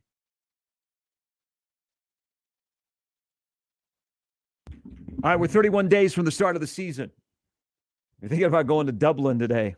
Well, and you don't have a ticket to go see the game? Tickets for Less can help you out. Yeah, football season is upon us. Training camps are open. College football training camps are open. High school, it's football season. Don't forget, it's also concert season. Ticketsforless.com can take care of you everywhere you want to go. Here in Omaha, in Lincoln, you want to go see the Huskers play? They've got seats in Memorial Stadium for home and away. They got the best seats, best prices, best selection, and no outrageous fees when you check out. Yeah, that's what Tickets for Less is different. That's why I like using them when I'm either going to stay local, like recently, went to a concert, got great seats, great price, or I'm thinking about what Chiefs games I'm going to go see at Arrowhead. And coming up for all of you to be announced shortly, we're going to have a Chiefs special. If you want to see the Chiefs in action against the vaunted AFC West this year down at Arrowhead, they get you places you want to go to watch ball or listen to music or watch a play. Have a little culture in your life. You can do it all with ticketsforless.com. I love my hardwood floors, but I wasn't sure how to take care of them. Carrying around a bucket was such a hassle. And even worse, my string mop left streaks and haze behind. Then I found Swiffer Wet Jet Wood, the all-in-one tool made specially for wood floors. Its microfiber-like pad is soft, and it sprays a light mist solution that dries fast. With Swiffer Wet Jet Wood, it's easy to keep up with the mess on my wood floors. Even that mess. Swiffer Wet Jet Wood, proud member of the National Wood Floor Association. Prescription products require an online consultation with a healthcare provider who will determine if a prescription is appropriate. Restrictions apply. See website for full details and important safety information. This message is for the guy who isn't perfect in the bedroom. And let's be honest, who is? Maybe the issue is getting it up or keeping it up, or maybe it's finishing too soon. If any of these performance hiccups sound familiar to you, don't sweat it. Hims can help. At 4hims.com, you can go online and get clinically proven prescription medication that treats these issues prescribed for you, if appropriate, by licensed medical providers. And the medication is shipped free to your door in discreet packaging. Plus, Hims gives you unlimited follow-up visits with medical providers. No one's perfect in the bedroom every time, but with Hims, you can get a lot closer than before. And chances are, your partner will agree. To get started today, go to 4hims.com/perfect. That's 4hims.com/perfect for your free visit. FORHIMS.com/PERFECT. 1620 The Zone is your home for Big Ten Media Days coverage in Omaha. Join us during Sharp and Betting, The Connor Happer Show, and Unsportsmanlike Conduct for everything you need to know from Big Ten Media Days in Indy. Presented by Absolutely Fresh Seafood and Sarpy County Tourism. My friend and I are taking a trip to Mexico this year, but neither of us speak Spanish. So we downloaded Babbel and started learning Spanish fast. Want to get conversational in another language in as little as 3 weeks? Babbel's quick 10-minute lessons were designed by language experts to be the most efficient and effective way to learn a new language. ¿Cómo te llamas? ¿Cómo te llamas? Babbel, language for life. Celebrating 10 million subscriptions sold. Now try Babbel for free at Babbel.com. That's Babbel.com. There's nothing quite like listening to the Kansas City Royals line ball to deep left. To the wall. Leaps. Dunk on 1620 The Zone. Sharp and Betting in the morning on 1620 The Zone, 1620thezone.com, and the 1620 The Zone app. All right, I hate the word hot take. So I did say earlier, I think Eric Chenander's the more important coordinator this year. You can say that's a hot take or not. You want another one? Well, you're full of them. Well, I don't really think this is a hot take. This is just factual. If Timmy Bleekrode, who has one of the coolest names in sports, yes, Bleekrode, Timmy Bleekrode. You got sounds like a movie character. You got a Bleekrode and you got a Buschini, and both have to be pretty good. Yeah. Did you wonder when you saw Aaron Rodgers yesterday in his arrival at camp if Garland Green is still on the loose from Con Air? Oh. Cameron Poe was a dude, though. I know. All those Con Air references all day yesterday, flooding my timeline. It was right in my wheelhouse because I have an affinity for that movie. Oh, it's one of the best, worst movies ever. Yeah, and the quintessential example of a very average song being put in the right movie scene to enhance its. You get a little emotional. You get the feels. I mean, whoever it is, I can't remember. Amazing Daniel told me who was first. I don't know if it was Leanne Rimes or the other country gal, but whoever did How Do I First, when they put it with that scene, in the movie, yeah, it does some things. It's like what's her buckets? The French Canadian singer, Shania Twain, that did the Titanic song.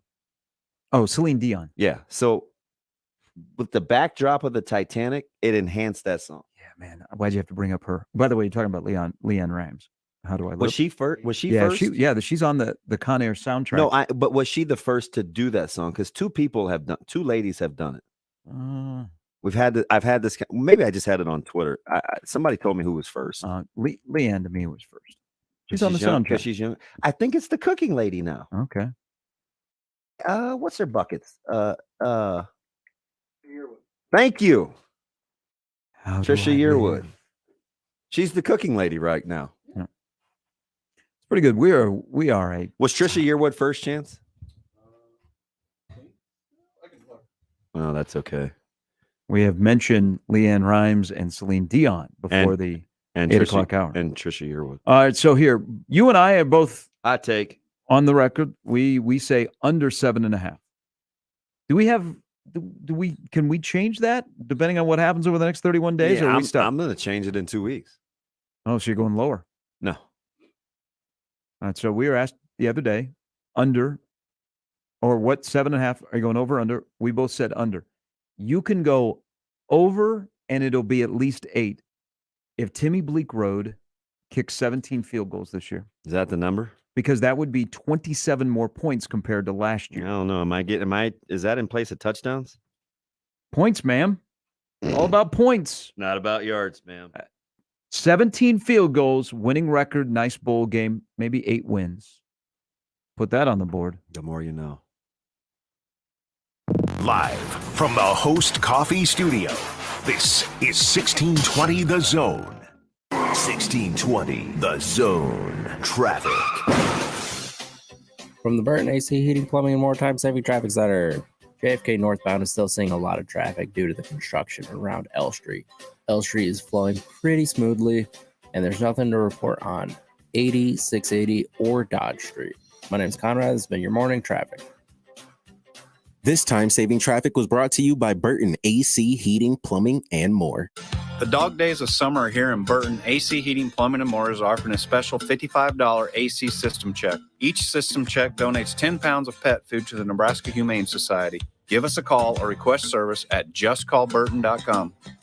Businesses all across eastern Nebraska and western Iowa have trusted Host Coffee for their coffee, water, and vending needs. Give your business the whole host of options.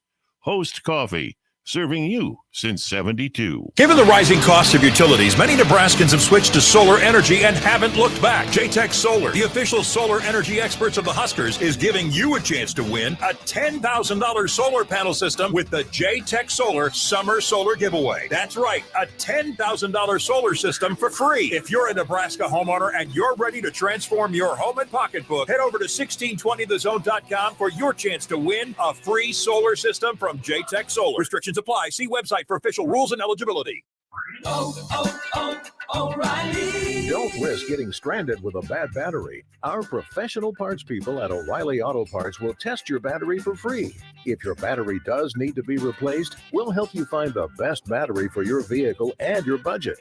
Don't wait until your battery is dead. Get it tested for free today at your local O'Reilly Auto Parts store. O'Reilly Auto Parts. They say to never mess with the classics, but Panera did just that and more with our new Chef's Chicken Sandwiches. By using pan-seared chicken, our secret garlic aioli recipe, Parmesan crisps, and pickle chips, all on a buttery brioche roll. Because if no one messed with the classics, you never have a chicken sandwich this good. New Chef's Chicken Sandwiches from Panera. Only $1 delivery fee when you order on our app. Restrictions apply. For details, visit PaneraBread.com/delivery info. When cancer hits home, when you need answers and hope, turn to Nebraska Medicine, where cancer care is world leading and personal. In one visit, you'll meet with the team specializing in your cancer, discover treatments based on your DNA, and the support that makes a difference, like a nurse case manager and multiple locations, so you can always be close to home. For cancer, this is where you begin. Visit nebraskamed.com/cancer. Home is with you wherever that may be. Sharpen betting in the morning on 1620 The Zone, 1620thezone.com, and the 1620 The Zone app. Here are Gary Sharp and Damon Benning. Now having a quarterback of Carson's stature, Carson's ability, we kind of changed our focus a little bit. So I'm pretty excited to see where we are exactly as a football team now that we'll be in pads. We'll have preseason to gauge some things off of. But I do like where we are. I do like who we are. And I like our potential.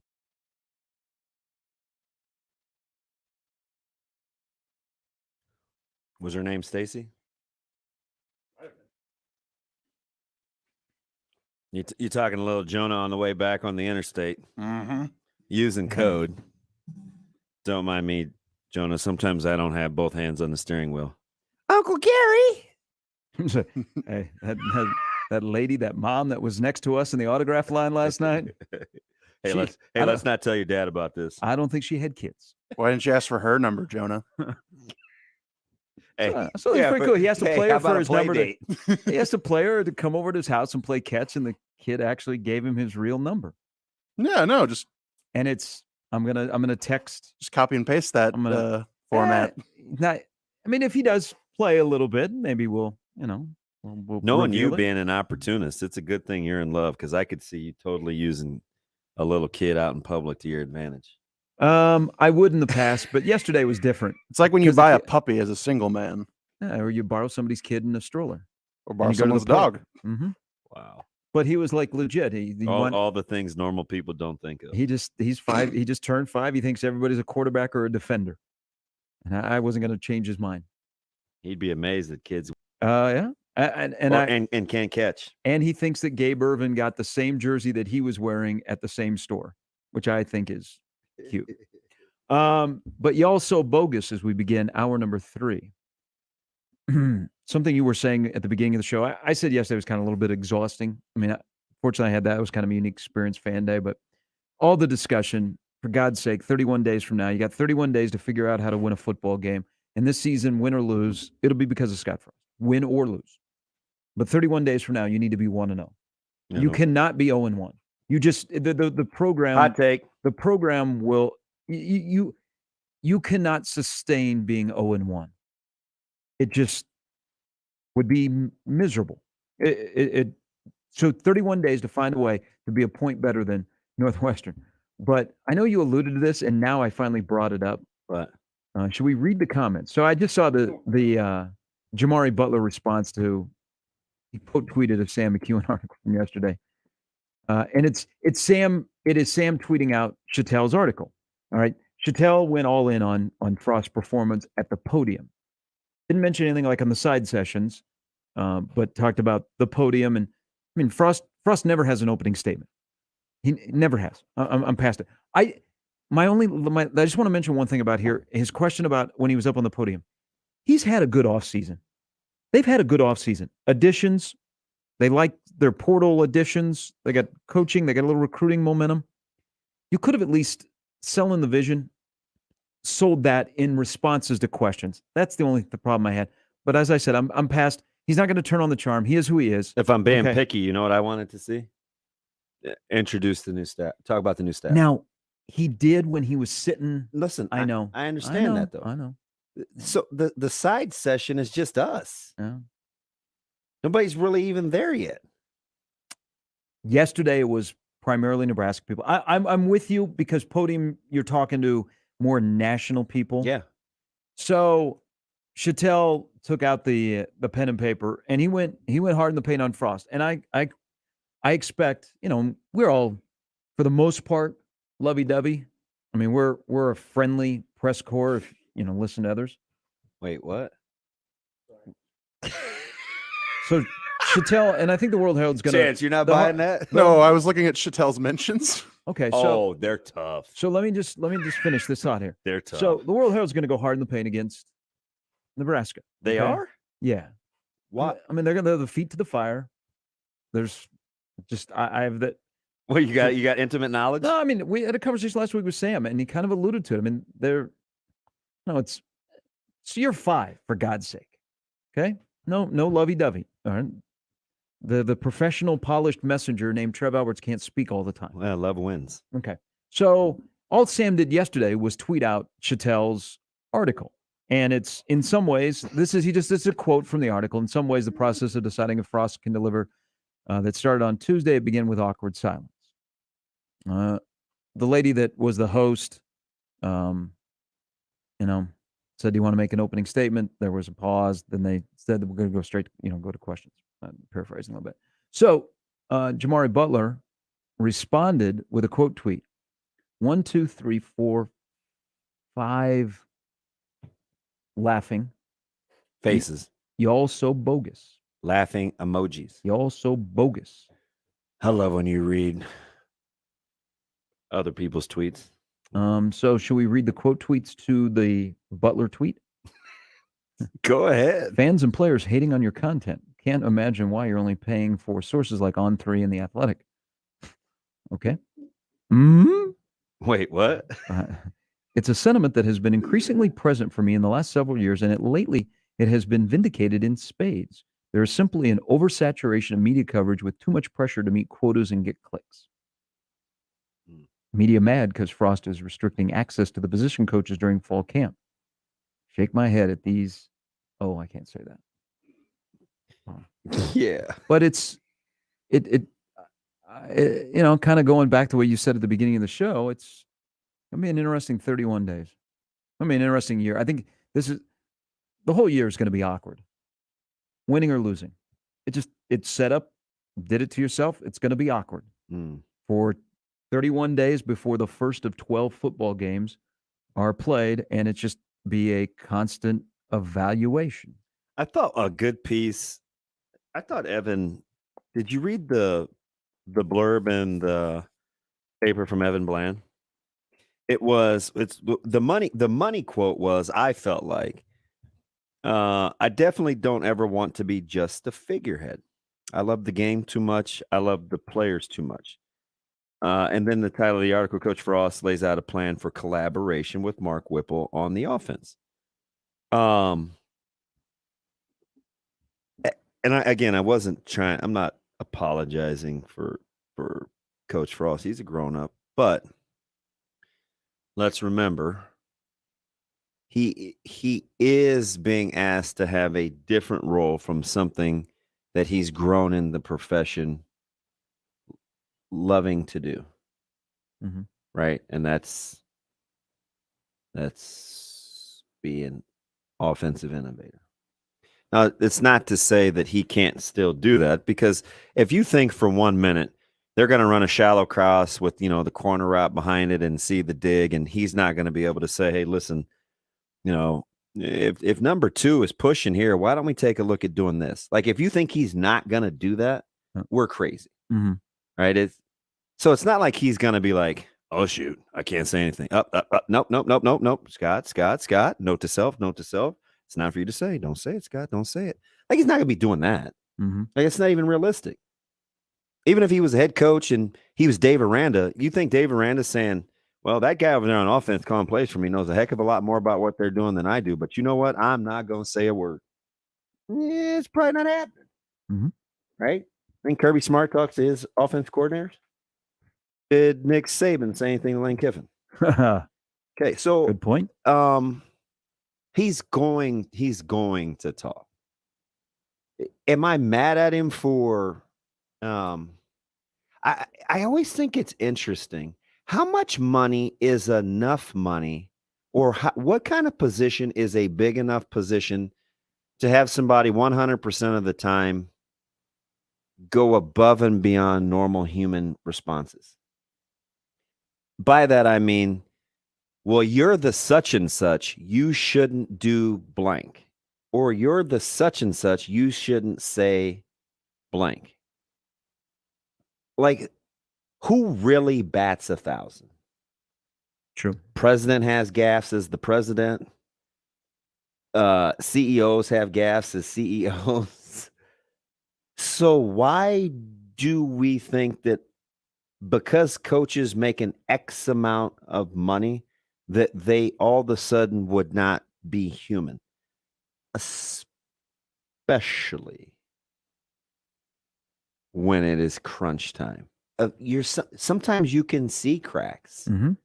right? And everybody's different. It's like I went through this in my head all day yesterday, right? I'm like, I said this during the crossover. Well, the friend in me wants to just give him a hug and be like, hey, man, like, I get it. Some of these questions, they get a little wild. You've probably answered 1 or 2 of these before. Just put on a good face. I know you just want to coach. But then there's the other part of me that's like, hey, man, if they ask you to run across Dodge Street naked and your team's going to get 3 more wins, you got to be willing to do that. Now, I'm not condoning somebody do that, but I'm just. Which part of Dodge? You know what I mean? Like, I would do that if ethically I was. Yeah, you weren't going to go to jail. I wasn't going to go to jail, right? Mm-hmm. So, but at no point do I say to myself, hey, man, because you make X amount of money, you should do this. No. Like, I don't really think about that. I just think, if you want people to be a certain way as people because it's the right thing to do, the amount of money you make or don't make is irrelevant. Just say you want them to do what you believe to be the right thing.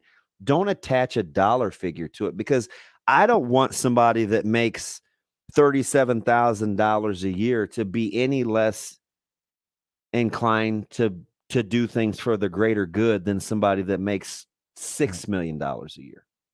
Mm-hmm. I just don't want to play that game, right? So I just, again, simple things, right? And I tell this to our players. Maybe I'll make this a t-shirt.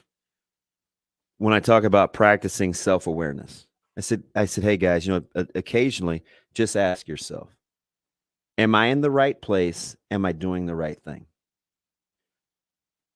Am I in the right place? Am I doing the right thing? Just little things to practice being aware of your surroundings.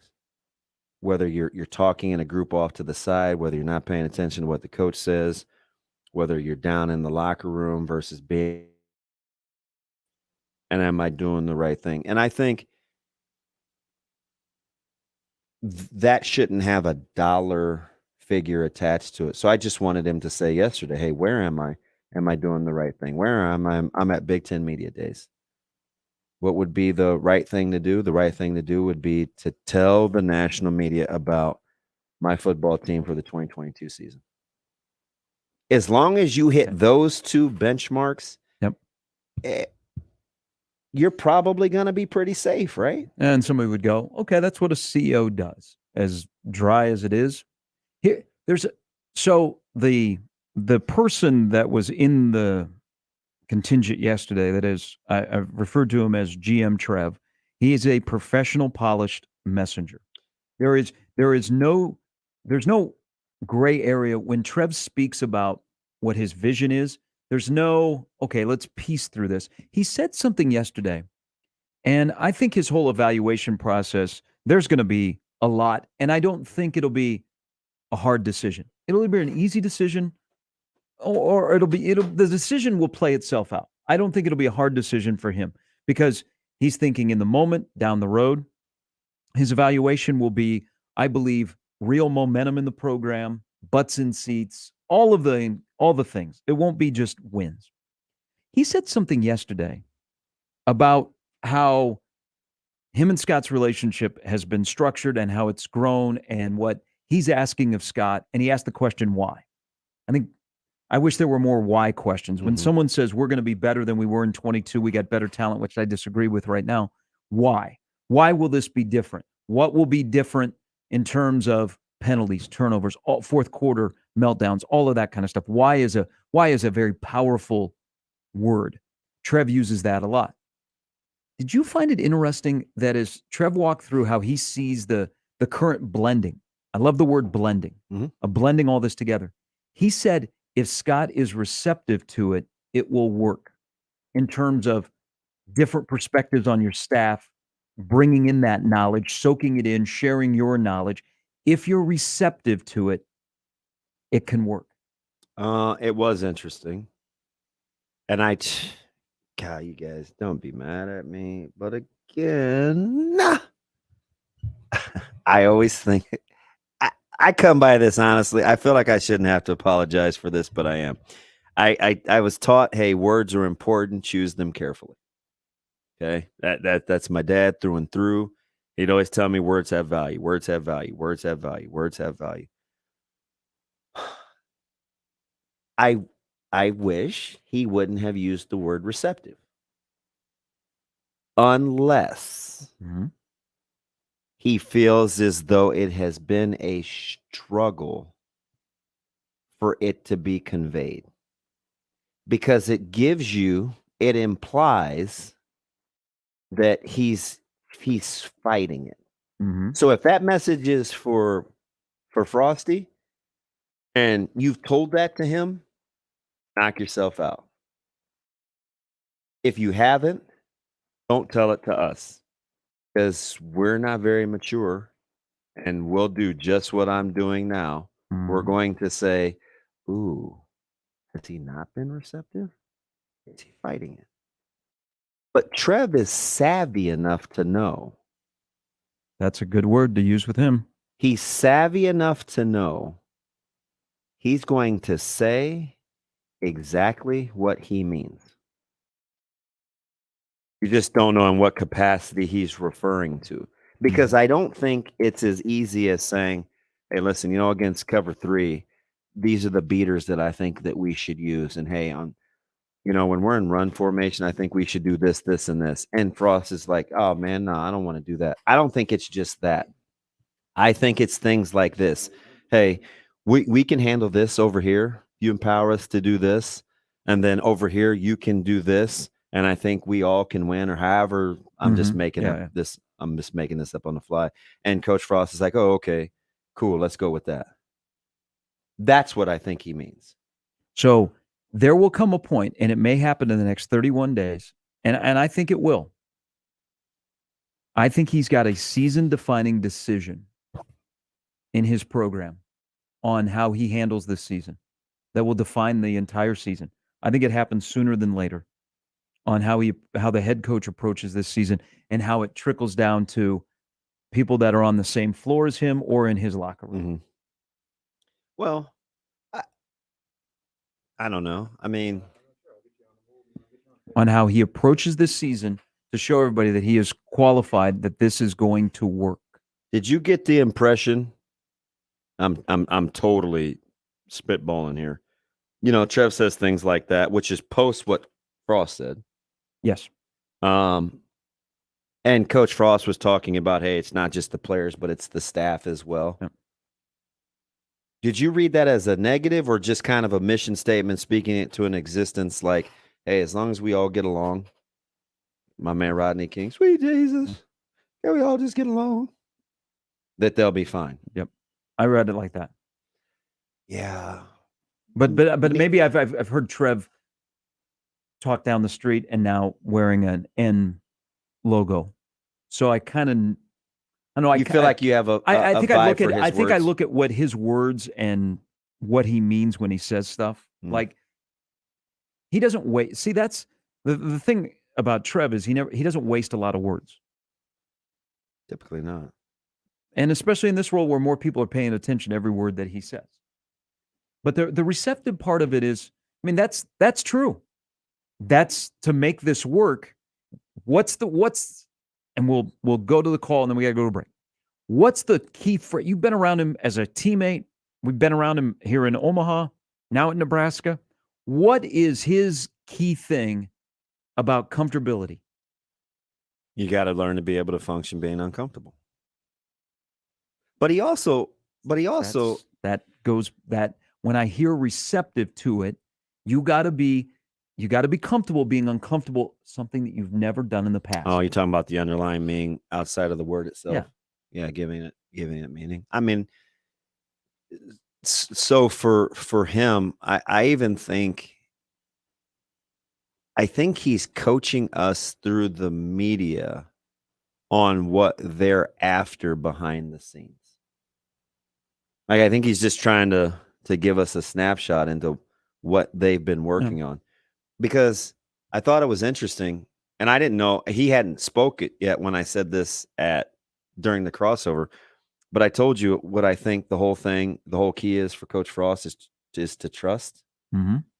It's why he keeps a super small circle and all those other things I was talking about during the crossover. Did you find it interesting that Trev talked about the trust being a two-way street? Yep. And I just think it speaks to how guarded Coach Frost can be and how I actually think he's come by it kind of honestly. Maybe some of it is of his own doing. I don't know enough about the intricacies of his personal life, and we went 20 years without really spending any time around each other. So I don't know. I'm just talking. Like I would imagine he is distrusting by nature, which is because not everybody's had his best interest at heart. Right. And so I think he's developed some coping mechanisms on how to get by and function, kind of being eye oriented and keeping the circle small and all that other stuff. Like you don't fall into that when you have to work with multiple people on different levels to achieve the same desired outcome, especially when you're used to coming at it in a position of leadership. And now you're being led.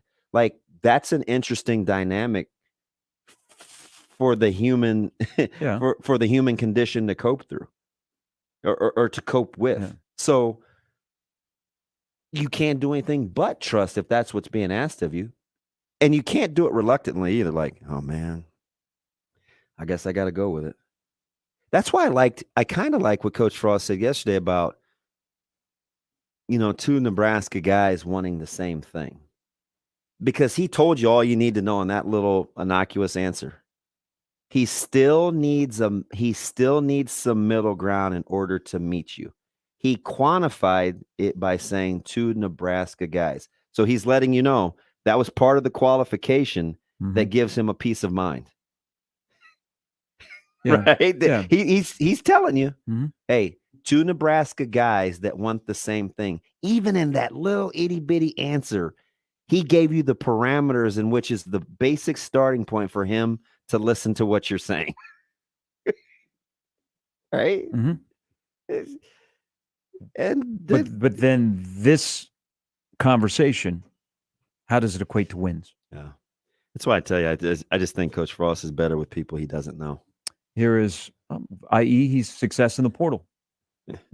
Guys that are not in-state products. Here's Chris. Good morning, Chris. Morning, guys. Morning, DB. How you been, bud? What's up, buddy? You know, there's something that I've been stewing on for a while, and you're hitting right on it. Those are, Trev Alberts choosing his words. And something struck me when he restructured Coach hide in the bathroom's closet. And he said something about, like, Scott's got skin in the game now. He's one of us. He's a brother. Well, personally, Scott doesn't have any skin in the game. He's been paid a lot of money to be a loser here. He should be coaching for free and give all of his assistants money till he goes to a bowl game. But Trev didn't use the same words when he restructured the basketball coach's contract. And to me, it seems like, okay, Trev, so if you don't play here and you're a coach, then you aren't one of us. So Fred isn't one of us.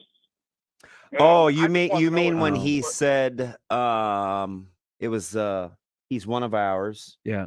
You're talking about when he extend. Okay, I got you now. I didn't have the frame of reference. And it was and track. I mean, they kind of restructured it exactly the same, but the words that Trev used for Hyde was a lot different than what he used for the basketball coach. And that right there is really telling. Remember that veteran that called up and said, I just don't trust Trev. Yeah. Well, I'm kind of right there. Huh. Okay. So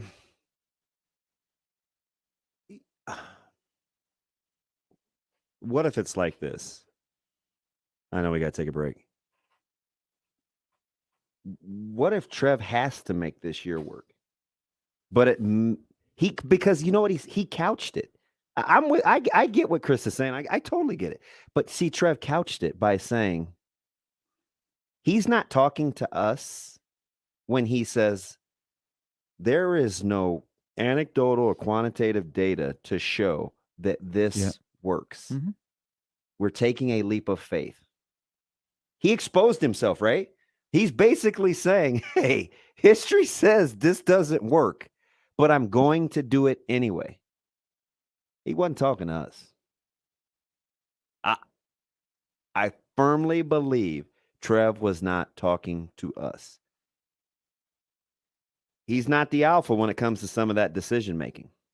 Well, but it is in his best interest that it works out.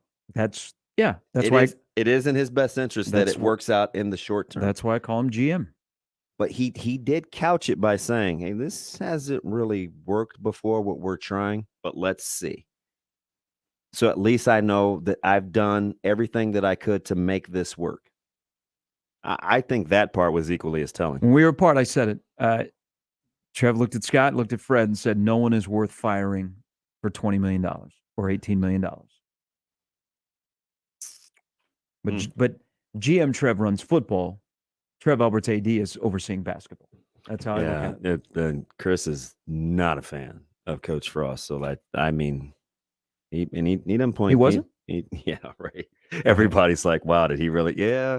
Hey, Chris, that's what you get. Dirk's coming next. The Connor Happer Show. Back to the potato breeding. Potato breeding is done through sexual reproduction, i.e. pollinating flowers to produce berries which contain true seeds. Normally, when you plant potatoes, you propagate them from tubers, confusingly called seed potatoes, but which are not actually seeds, but root cuttings. You can't cross tubers. Of course. Yeah, crossing tubes is strictly frowned upon. Yeah, we all learned that from Ghostbusters. And there's your show promo. The Connor Happer Show, weekdays from 10 to 2 on 1620 The Zone. Your Omaha area forecast presented by Funplex Water Park and Rides from the KETV Newswatch 7 Weather Center on 1620 The Zone. Patchy fog possible early Wednesday. Otherwise, expect mostly sunny skies through the morning. More clouds move in during the afternoon, but we should stay dry with a better chance for scattered showers after sunset. Highs in the upper 80s. I'm meteorologist Sean Everson from KETV Newswatch 7. 1620 The Zone. Traffic. From the Burton AC Heating, Plumbing, and More Time-Saving Traffic Center, JFK northbound is seeing some significant slowdown coming up to L Street. And L Street eastbound by 90th is not moving very quickly. 680 and 80 are all good, and Dodge Street is slowing down between 90th and 72nd. My name's Conrad. This has been your morning traffic. This time-saving traffic is brought to you by Thrift American Thrift Stores. Thrift America Thrift Stores. We have the goodies: clothing, housewares, furniture, and more. Shop our 2 locations, 73rd and Blondo or 84th and Giles. Thrift America, now open 7 days a week from 10 a.m. until 6 p.m. Find us online at thriftamericaomaha.com. Sid Dillon Chevrolet has vehicles designed for the way you live. Shop our dealerships in stock and inbound inventory, or to order your next vehicle. Visit SidDillonChevy.com. You are what drives us, Sid Dillon. Chevy, find new roads. When it comes to cement fiber siding, you want durability, hail and chip resistance, and beauty. You want James Hardy cement fiber siding. Carp's Complete Home Exteriors is an elite preferred James Hardy contractor. Call Carp's today or visit carpsomaha.com. Email unsportsmanlike conduct on the Equitable Bank Zone Inbox with whatever is on your mind, from your hot takes to what you think is one. The Zone Inbox is brought to you by Equitable Bank. We take banking personally. We want to hear from you on the Equitable Bank Zone Inbox. If you suffer from joint pain, from arthritis and injury, you know the traditional treatments, pain meds, and steroids, then surgery, right? Hey, it's Damon Benning with great news. Now there's a better way, and it's here now. The local medical professionals at QC Kinetics. QC Kinetics is the nation's leader in regenerative medicine. This is an advanced, exciting, and natural alternative that can give you long-lasting relief using your body's own healing power. Listen, steroid shots are toxic to your body's joints. Pain meds are addictive, and nobody wants to go under the knife. It's 2022, and those old ways are out, and the new ways are in. Regenerative medicine can restore and repair damaged joint tissue using natural biologics. No drugs, no downtime, no surgery. QC Kinetics regenerative protocols can address any pain and any joint and give you the quality of life you deserve. Call now and schedule your free consultation. 402-205-4960. That's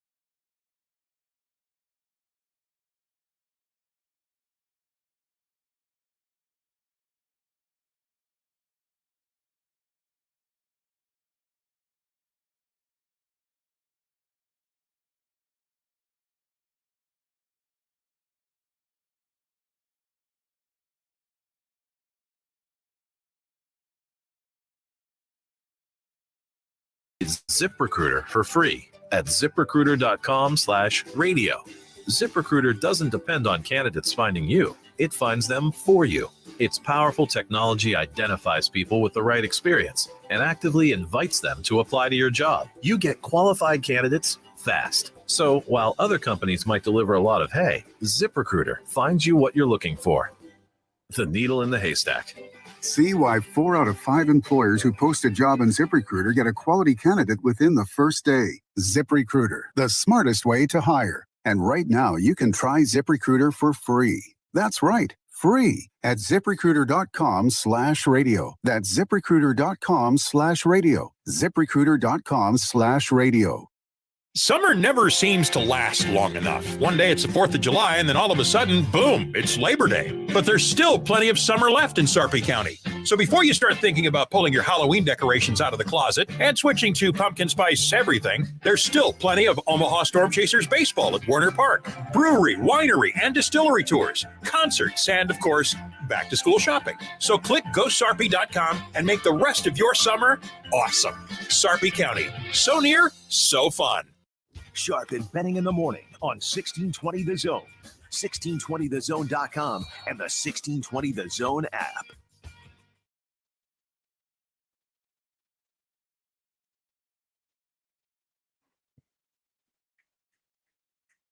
Hey, good to know that Leave It to Beaver is still alive. Tony Dow, he was dead during our show, and then somebody made a mistake that he was still alive.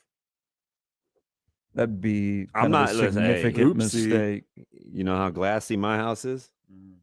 The dead or alive game is not in your boy's wheelhouse. He was like Bon Jovi. He was mentioned dead, and then he's really alive. Hey, halfway yesterday. there. Wow. Okay. What? Nothing. Nothing. What are we talking about? Let's read a couple emails here in the Equitable Bank inbox. Yesterday, we are 1 minute from practice officially starting. Casey Thompson will take the first snap, and Chubba Purdy will try and close the gap. Well, this almost sounds like a rhyme. Can I turn this into a rhyme? No, Casey man, Thompson you've been will take full the of hot first snap. takes this morning. Chubba Purdy will try and close the gap. But the bottom line is, can you win with both? Okay. Hey, you better not lose yourself. You better lose that last segment. So, yay or nay? Can you win with both quarterbacks that are the 1 and 2 guy right now? Can you win with both? I'm asking that for our listeners. You don't need to respond. Oh, I was about to say, is that rhetorical? Yeah. You better be. All right, a couple of emails here. Travis on our fan day, he does not have a mom story. So looking at the fan day pictures from Hale Varsity, I was just curious, when exactly did Ted Lasso start coaching for the Huskers? Folks need to take a breath. Listen to more of this. Folks need to take a breath. We're hanging on choice of words, inflection of those words, and trying to interpret what grown men are saying and why, in the end, it still boils down to how young men perform between the white lines. We know that. 31 days, Travis. Thanks for listening. Travis, I believe, listening in the stream in Maryville, Illinois. Paul writes in. Okay, so if it's not, I'm not gonna get on Travis. I'm sure Travis. No, he's being. No, I know. Yeah, No, very I know. I'm pretty decent at this interpretation thing. Here's the deal, though. You know why I think people do it? Because they'll go back and they'll look at this and they'll pit it against the season. That's what I think is ultimately happening. Because remember, people rather be right than get it right. So they're going to get their arms around it. What was said, what was the delivery, yada, yada, yada. And then it will be, see, I told you so, or it didn't matter. What if he would have said what he said last year? What he said last year, without a doubt, this is the most excited I've been about our team and the most confident.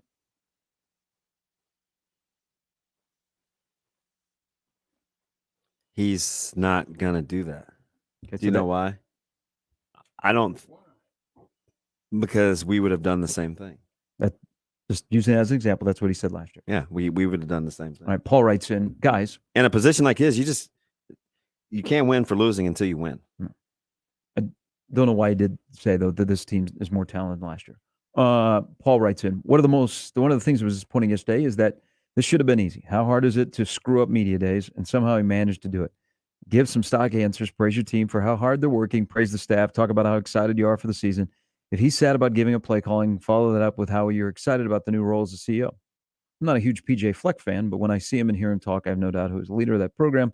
Scott might be a great X's and O's coach, but it's become clear he's not a leader of the program. Bottom line is yesterday was so frustrating because it shouldn't have been an easy day. Can't imagine what he's going to be like facing questions after a loss. Yeah, that's like the fifth or sixth one that I got comparing. And now people are they're not getting at me, but I think it's a benchmark. That's the fifth or sixth one that I've gotten that is in reference to this. Hey, for as hard a time as we give PJ Fleck about being this, this, and this, he sure does come across as this. And I'm not arguing. You guys got to remember, I'm not one of those guys super consistent here. I don't care if PJ Fleck is selling snow to an indigenous person. Can we say Eskimos now? I don't think so. I don't think you can. But anyway. Because of the CFL team lost their nickname? Well, I think we got to circle back to why they didn't want the nickname anymore. Okay. It's a similar Dan Snyder, Washington situation. As long as those guys believe what he's selling, it doesn't matter what we think. Because his results speak for himself. And at some point you gotta give PJ Fleck credit. He wins way more games than he loses. Mm-hmm. So I'm off the hammer PJ thing. But I say all that to say, like, deep down, I think people just want to be led. I truly believe that. I don't care what age group it is. I don't, man. Kids want to be led. They want direction. They want guidance. People at the workplace, they want to be led. They want direction. They want guidance. So the pushback I think you're getting from some of the negativity of the fan base is, I think they want those kids to be led, and they have a vision of what they think leadership looks like. Because conversely, my man Joey, who has become a fantastic show contributor, WS Joey. You can't dub him that. He's been everywhere. It was lineage. Pop's got good stock too. All right. Well, we'll just call him stately. Can't say worldly. Stately. Stately Joey. Yeah, stately. How about Joey Stately? That's funny. Not really. Anyway, He'd be a terrible comedian. You can't tell I'm a joke awful, and man. laugh at it. I'm awful. How about Greater Metro Joey? Oh, let's go with that there. That's Okay, Joey on the orbit. That just rolls right off the tongue. He said, okay. He's like, hey, I waved the right flag. I'm going to go ahead and do it. Kicking and screaming. You guys made me go back and skim through the gist of Chattel's article yesterday. Gist of Chattel's article. Yesterday, I watched like most Husker fans, and honestly, I didn't have a problem with the buttoned-up approach, so to speak. Guys were all business, knowing that they were on a bit of a tight schedule right now. I could care less. He couldn't care less about the salesmanship that it seems like folks wanted to see. Frost didn't seem uptight. He just seemed like a guy who was there because he had to be, but was ready to get to work. And in a very critical year, he says the work is important. It's the work that's important to me as a fan. Sometimes I feel like all of these media folks get bored.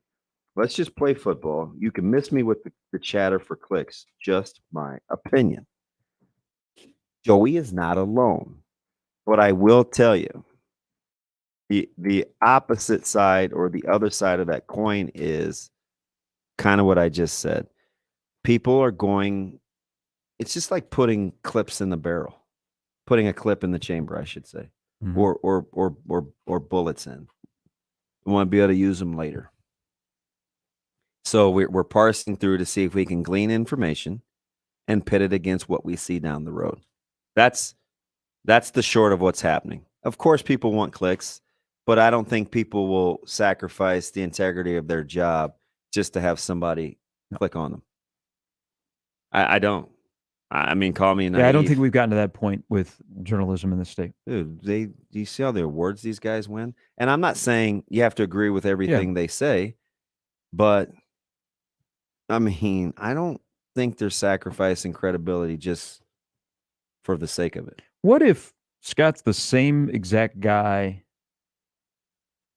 on opening day 21 that he is in 22, but he has better structure around him? Yeah, that's probably what's going to happen. So what does that mean? Because now we got to have wins. What does that mean on the football field? If he's the same exact person that he was on July 27th of last year preparing for Illinois, he's on the practice field. They've just begun in Lincoln to kick off the 22 season. He's the same. He's exactly the same.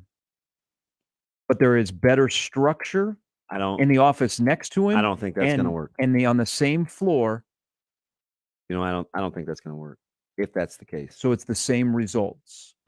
No, it would be what Trev said, or maybe we thought he was implying that reluctantly or begrudgingly he's in this role, because ultimately, as we could see, that's going to shine through. If he's doing it, and I'm not saying he is, and you know, it's a shame I don't trust the ability to comprehend. But if that's the case, it's eventually going to tell. It's going to bleed through if he's kicking and screaming. So it can't be that. There has to be some areas that he's grown in addition to being surrounded by better work peers. Mm-hmm. Right? So I don't think he can be the same.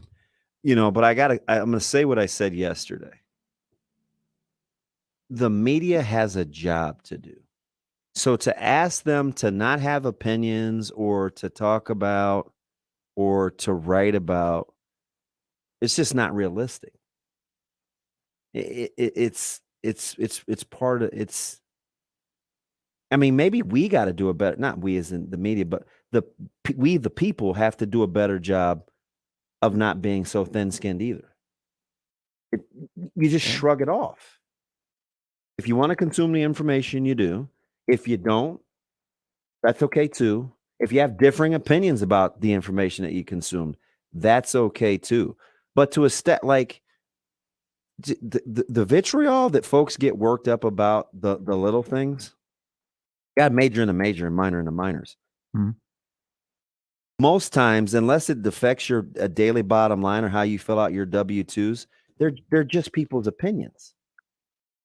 It can't move your needle to feel a certain way over an extended period of time, especially if they haven't done anything to you. It's just part of the deal. You'll be happier that way too.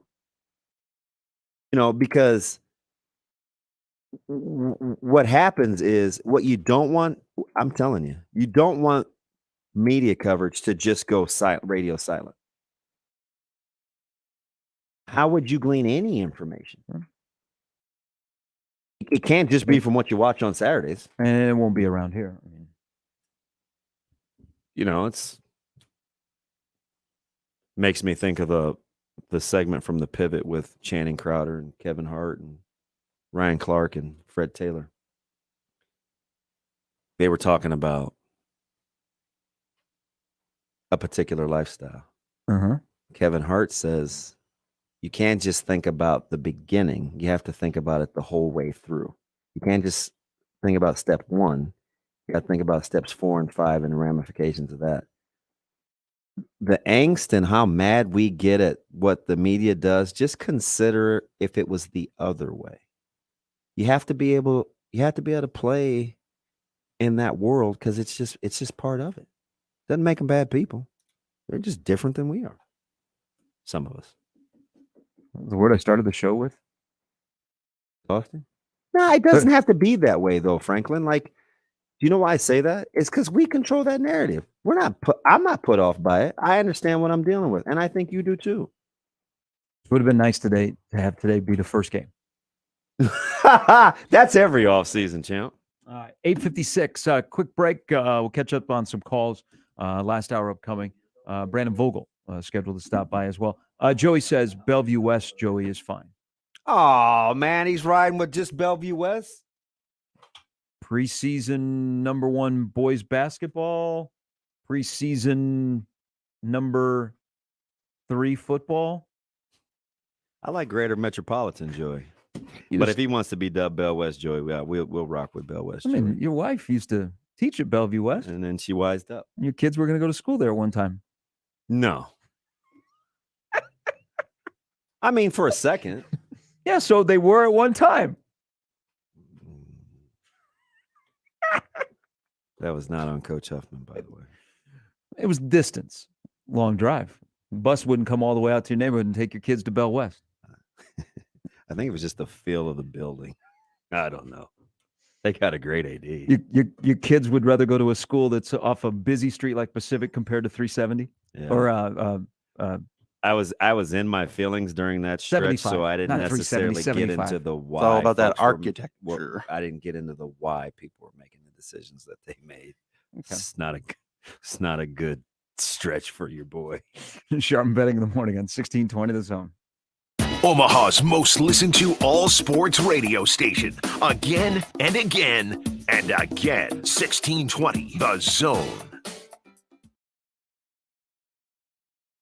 That's where we're at. I mean, who doesn't need a change of mood? Ice cream can make you happy. All this fussing, play a game, not to play a game. I'll tell you what, go grab yourself some ice cream and put a smile on that face. Ted Molly's, they've got you covered. Over 3,000 flavors to help get yourself right. And you know what? It doesn't have to be a special occasion. Sometimes it could just be after you read an article. Sometimes it could just be after you've watched the game. Sometimes it could be just because you want to. And you want to go grab yourself some ice cream. Over 35 years doing what they do, they are here for you. And they're going to give you options too. You want options? They got options. Fat free or sorbet or gluten free or keto friendly or vegan. Yeah, you've got options. Just have fun doing what you do, picking from one of 3,000. And they give you a couple of chances to get it right. You can be downtown or you can be in Benson. But either way, make sure you choose Ted and Wally's. Dear gas prices, go take a hike. Toyota is the #1 retail brand for electrified vehicles for 22 years. The Toyota hybrid lineup brings efficiency with power and savings with style. Not to mention top tech to help keep you connected. Plush premium interiors and the most advanced Toyota safety features. So, now you know who you're talking to. Toyota, the #1 retail brand for electrified vehicles for 22 years. With a hybrid or electric vehicle built for every driver. Seriously, dear gas prices? Do you really think you can stand in our way? Think again. Toyota hybrids. Find yours at toyota.com. Toyota, let's go places. Based on manufacturer estimates, CY 2000 through 2021 sales. See your independently owned Omaha Metro Toyota dealers. Village Point Toyota of Omaha, Baxter Toyota of La Vista, or Corwin Toyota of Bellevue. Finding great candidates to hire can be like, well, trying to find a needle in a haystack. Sure, you can post your job to some job board, but then all you can do is hope the right person comes along, which is why you should try ZipRecruiter for free at ziprecruiter.com/radio. ZipRecruiter doesn't depend on candidates finding you. It finds them for you. Its powerful technology identifies people with the right experience and actively invites them to apply to your job. You get qualified candidates fast. So while other companies might deliver a lot of hay, ZipRecruiter finds you what you're looking for. The needle in the haystack. See why 4 out of 5 employers who post a job in ZipRecruiter get a quality candidate within the first day. ZipRecruiter, the smartest way to hire. And right now, you can try ZipRecruiter for free. That's right, free at ziprecruiter.com/radio. That's ziprecruiter.com/radio. ziprecruiter.com/radio. Cards issued by Celtic Bank, member FDIC. Are you the decision maker in your company? Consider this. For the first time in decades, there's a better option for a corporate card and spend management platform. Meet Ramp, the only corporate card and spend management system designed to help you spend less money so you can make more. Most corporate credit cards offer points as incentives, but those points amount to less than their worth in real cash value. Ramp's credit cards offer you cash back, real money in your pocket. Plus, you control who spends what with each vendor. And Ramp software collects and verifies receipts automatically, which means you'll stop wasteful spending and close your books in hours instead of days. Businesses that use Ramp add up to 3.3% to their bottom line the first year. If you're a decision maker, adding Ramp could be one of the best decisions you've ever made. And now get $250 when you join Ramp for free. Just go to ramp.com/sports. ramp.com/sports. ramp.com/sports. Did you book the Townsend's 10th anniversary ticket? Alona's travel agency is overbooked and experiencing delays. She needs to land a new project manager to clear her business's runways. Yes, Mrs. O'Hara, we checked. Pygmy goats do not count as emotional support animals. Indeed can help her hire great people fast. I need Indeed. Indeed you do. You can schedule and conduct virtual interviews all from your employer dashboard. Earn up to $500 in sponsored job credits by interviewing on Indeed. Visit Indeed.com/credit. Terms and conditions apply. Dirty exterior? Don't scrub it. Wet it and forget it. Wet and Forget, the easy outdoor cleaner.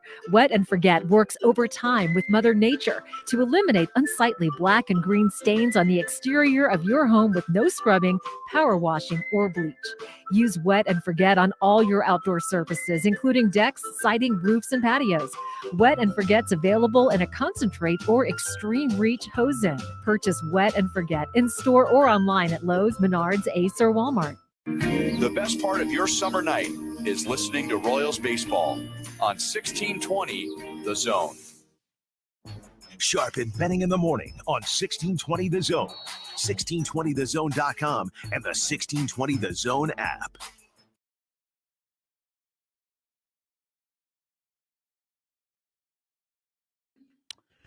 All right, let's take a call before the end of the hour.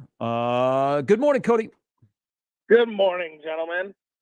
How I you know, doing? Gary, you kind of hit on it a little bit this morning, but Joel Adams. What are you on delay, Cody? I just said I heard Gary talk about it this morning, but some of us have meetings and stuff. Oh, I'm sorry. You're a productive, functioning person in society. My bad. Hey, so I wanted to talk about this real quick and then rapid fire a couple questions to you. Okay. So I'm scared. do you think people comprehend him winning the world title? They do not. No. There's only been 3 since 1997 that have done it. Yeah. No, I don't think. No. And then to not give up a single point in Greco, which is forced action, where if you're stalling or not doing anything, they give the other kid a point. So Joel was the aggressor for 5 matches for 6 minutes. That's on the world level. stunning. I don't know if people comprehend that. Huh. Well, I get you. Yeah, it's an amazing accomplishment. Yeah, and I'll do some rapid fire real quick. In a wrestling match, folk style, who are you taking between Garrett Nelson and Nash Hutmacher, both state champions? Give me Garrett Nelson. Better, And then- better stamina, more explosive. All right. And then for baseball, real quick, second part of the season, who's going to sneak up and steal a wild card spot? That's not in it currently. Ooh. Yes. Oh boy. I would have said a couple of weeks ago Toronto and Seattle, but they are moved up. I don't know there's going to be anybody off the radar, Cody. Well, you know who? Okay, they're talented enough. I know you hate their manager. The White Sox could. They're capable. Yeah. Outside of La Russa, and if you're in the National League, steal a spot. Maybe the Marlins. Right. I feel like you're feeding into me on that one. No, I'm dead serious. They're They're only like 4. They're what are they? 5 out of the wild card? 4.5. maybe? Lopez pitched well last night. They got Alcantara. Yeah. Hunter Green took another loss. They need help behind Alcantara. Yeah, and they need Jazz to come back. Yeah, I thought he was going to be back for the All-Star game, but apparently not. I think he's at the jewelry store. Last question for you, without putting any thought behind it. Class A top 10 on July 27th. In any order? Nope, in order. Gretna, Bell West, West Side, Prep, Elkhorn South, Millard South. How many is that? You got 6. Wow, we're kind of in agreement here. Let me do it again. Gretna, Bellevue West, West Side, Creighton Prep, Elkhorn South, Millard South. Omaha North is my 17th. North. Lincoln Southeast. Lincoln East. And Kearney. Yeah, I'd say Kearney would be there. And then, yeah, I was surprised on the Lincoln schools. I thought you'd have a few. I think Southwest is going to step up quite a bit with Fritton again back. But well, they got help behind him. I always. Hey, Cody, thanks for the call. I always look at Southwest and then the season happens. Good personnel. By the way, Southwest basketball. Oh yeah, but I mean, we said. I Gonna mean, go, Alex. this is year 3 of me saying that. Yeah. By the way, his kiddo is nice. He gave Mike his team the business for the Supreme. Say Lincoln Southwest in basketball. I like that. We kind of agree. Did you say West Side number 1? No. You said Gretna number 1? I said, yep, Dragons, then the T-Birds, then the Warriors. I flipped Bell West and West Side. Yeah, that's cool. I mean, a lot of people will. Hey, I'm telling you, don't sleep on Elkhorn South. Team you put right behind them, that is going to be intriguing. South? No, I South, told you yeah. I like them. All right, one more hour to go. Sharp betting in the morning, 1620 the zone. Shop Woodhouse Place Hyundai and Nissan, 144th and Giles. KOZN, Bellevue, Omaha, Council Bluffs. Live from the Host Coffee Studio, this is 1620 The Zone. 1620 The Zone. Traffic. From the Burton AC Heating, Plumbing, and More Time Saving Traffic Center, JFK northbound is seeing some significant slowdown coming up to L Street. And L Street eastbound by 90th is not moving very quickly. 680 and 80 are all good, and Dodge Street is slowing down between 90th and 72nd. My name is Conrad. This has been your morning traffic. This time saving traffic was brought to you by Bronco's Hamburgers. Broncos would like to introduce you to the big SOB. Sauteed onion burger, triple all beef patty, triple cheese, sauteed onion, double bacon, mustard pickle on a fresh toasted bun. Thank you, Broncos. Broncos, where quality rides. No matter how dark it gets, there's always a sunrise, a warm bed, a warm meal, and hope. Sienna Francis House serves hope to those experiencing homelessness and addiction.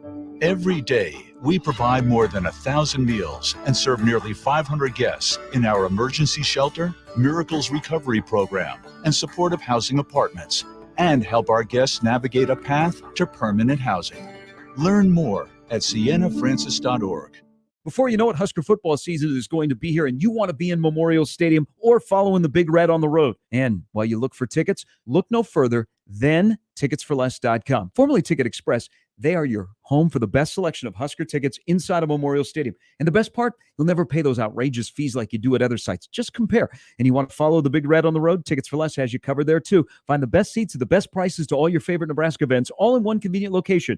Ticketsforless.com. That's ticketsforless.com. Get in the stadium. Now that my Cox Panoramic Wi-Fi reaches all over my home, I can finally stream my history shows in my room. And play my games in the den. And of course, blast my jams all over.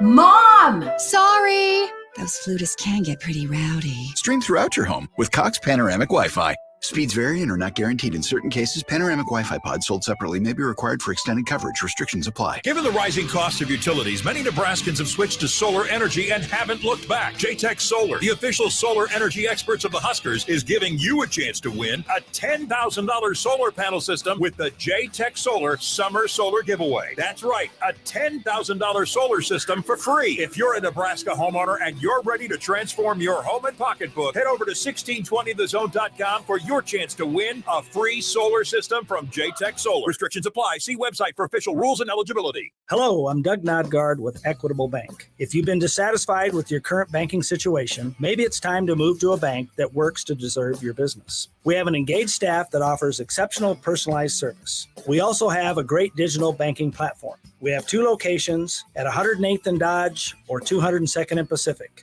So if you're looking for a superior banking relationship, give us a call at 402-827-8100. We'll answer on the first ring. Equitable Bank, we take banking personally. Member FDIC.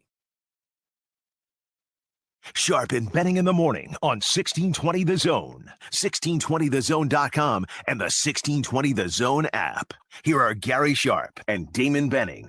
Mac's done a great job. He's worked extremely hard. He's got a tremendous work ethic, and in all areas, I think there's a dramatic improvement. Where is Dirk? We are going to adjust. We'll have Dirk back next Wednesday. Why? What happened? I missed it. How did you not tell the guy on the show? Chance just talked to him. It's okay. Well, what happened, Chance? Well, I was texting him, hey, we're running a little late. We'll call you like within 5 minutes. And then he said, I wasn't at Indy, so I don't have, as breaking details as you guys might want. It's like one of my... Is he serious? He has his own little Ask Us Anything segment. Mm-hmm. So he'll ask us 2 questions next week. No, we'll get like an extra large serving of Dirk next week. I can't believe I like that guy. Maybe he won. Maybe he's lining up to buy more Mega Millions tickets. No winner. No, Mega Billions. 1.03 billion. Yeah. Yeah. That'd be nice. Nobody has won that since the middle of April. How about that? Well, when do they draw for it? Every month? Tuesdays and Thursdays? Yeah, I have no idea. I was getting gas the other day at Shane's old establishment, and there was a guy having everything explained to him by the cashier about lottery tickets. It was driving me up the wall. No, you need this many numbers. She said, and what people usually do, and then you can do this, or you can do this. And my man had like 3 more questions, and I was like, OMGZ. Are you guys serious right now? And there were 3 of us waiting in line, and I was just like, man, you need Get a your own, move on. You need your own separate space. My man was in he had on the white tank, the athletic shorts, the socks pulled up to the knees with the Nike flip-flops. Had his pencil in his ear. My man was doing work up there. I was like, you need to get like what is going on? Get an overhead projector in the gas station. Well, I hate to disappoint the guy. He didn't win because nobody won last night. Yeah, I mean, he 1.03 appeared to billion. be just taking a shot in the dark because he really didn't know the nuances, and I don't either. I don't even understand it. Did you say, hey, just play responsibly? No, I didn't say anything. I don't know anything about it. Well, they have to make it a certain amount complicated because, like, one time a man and a wife who were like accountants together, like, figured it out and like won it like 30 times in a row. Really? Yeah, it wasn't like the nationwide lottery, but it was like a state lottery, and they just kept winning it. Hey, and the FBI came to their door. Are we just gonna bury the lead that Coach Frost said that Garrett Nelson was the best player at Nebraska in a long time? Did I not hear that correctly? Did he say leader or actual player? I think he said player. I better get clarity on that. Am I misremembering? Somebody help me. I thought I heard leader. Twitter, you guys have been fantastic this morning. I thought I heard leader. A leader. One other quick little nugget here. Chance, we cannot beat you to the drops. When we create the drops, we're not the drops. Remember when we were all excited that Nebraska or Creighton was recruiting Omaha Billu? Omaha Billu? Emma Baloo? Yeah. He changed his last name? It's Baloo. Baloo? Yeah. Baloo? Like the what you call it in Jungle Book. That's Baloo. Yeah, that's what it is. Okay, I've never seen Jungle Book? Well, but a long time ago. No. There's a lot of stuff I've forgotten. Mowgli or Okay, Shere yes, Khan okay. or fine, yeah. Bagheera. Okay. I'm going to focus on Omaha. Yeah. Omaha, where I'm from. Grew up on the rough streets of South Dodge. Rough streets. Like So King he's going back to Des Moines. He'll be back in Waukee. Mm-hmm. He's been to a couple of different high schools, but he's still a 5-star. He committed to Iowa State yesterday. Yeah. TJ Otzelberger, who is a fantastic, relentless recruiter, has kind of reeled him in. I mean, he made a statement by getting the highest ranked player ever in the history of Iowa State basketball to commit. Yeah, TJ's found a way to keep that thing trending in the right direction. I mean, look at it for the appearance last year in the Sweet 16. Do you think he will change his first name to Ames? Ames Baloo? No. Okay. I like Omaha. Well, it's good. You've Omaha! Born here, grew up here, never left here. Omaha! I would hope so. All right. Brandon Vogel. Leader. He Huh? said leader. Yeah? Okay. I could vibe with that. And Garrett Nelson said a lot yesterday. One of the phrases he talked about last year was like the Friday night you're at the bar and you're trying to pick up a girl and you work on her and you work on her and you feel really good about it. And then at the end of the night, her boyfriend comes in and scoops her up and takes her home. He said that's kind of what last year was. And she's someone's mom.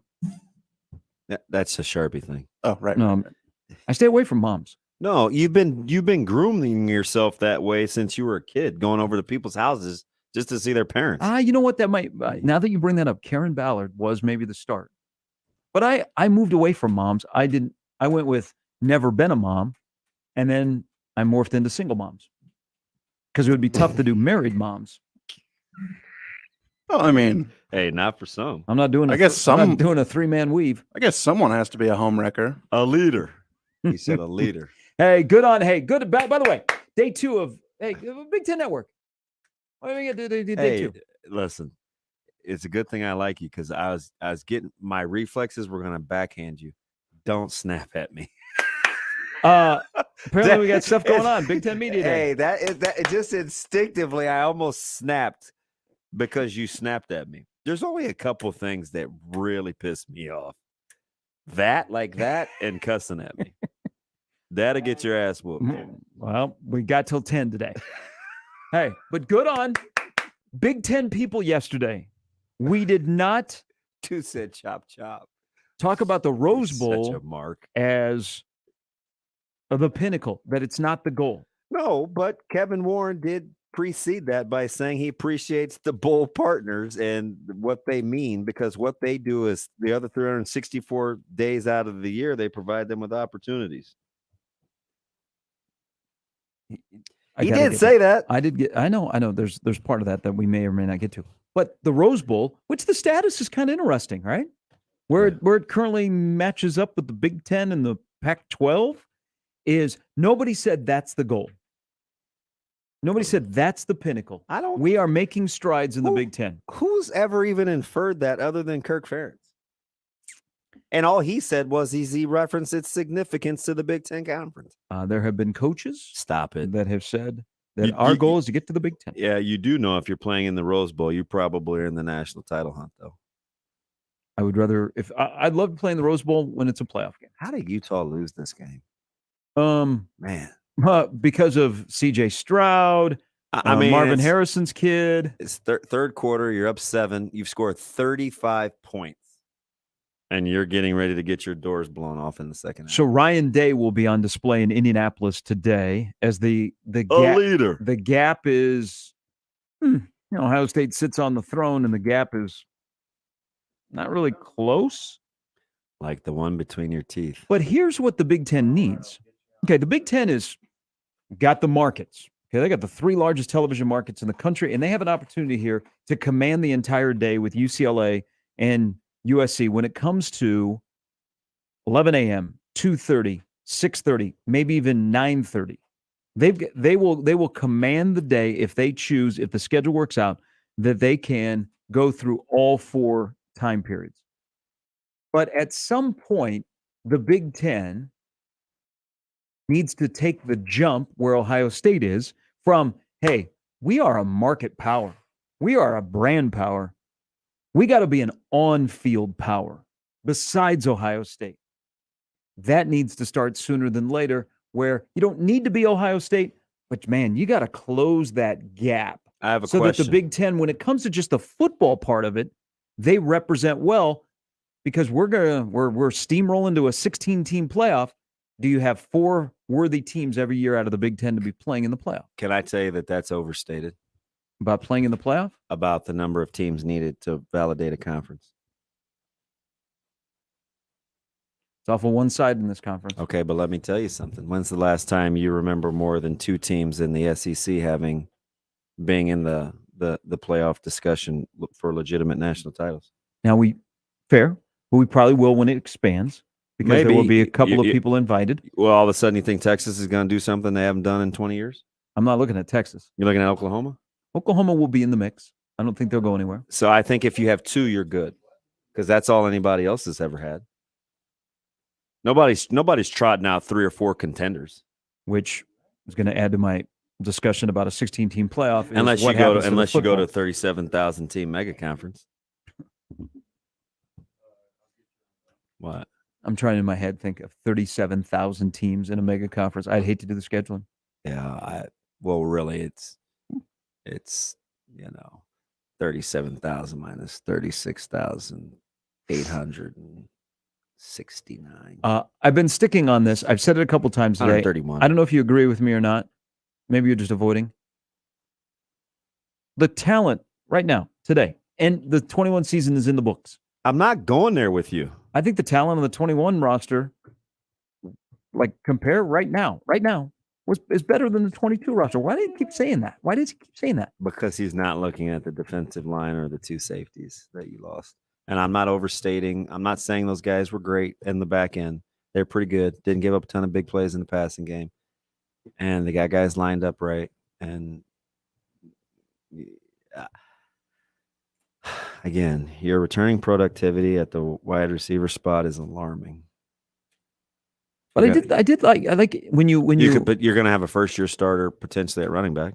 When you humored me earlier in the show, I did like the way you approached this question. Yeah. By the way, he did when his discussion about talent from last year to this year, he did kind of slip in that the quarterback play will be better. Yeah, it's got to be. It's take the 22 coaching staff. With See, the that's what 21 team. that's now you got me thinking here about what this year's coaching staff would have done with last year, because that was a greatly win 3 games with the kind of personnel they had is criminal. Do you know Lock why somebody up in Lancaster County for that? Do you know why it sounds weird?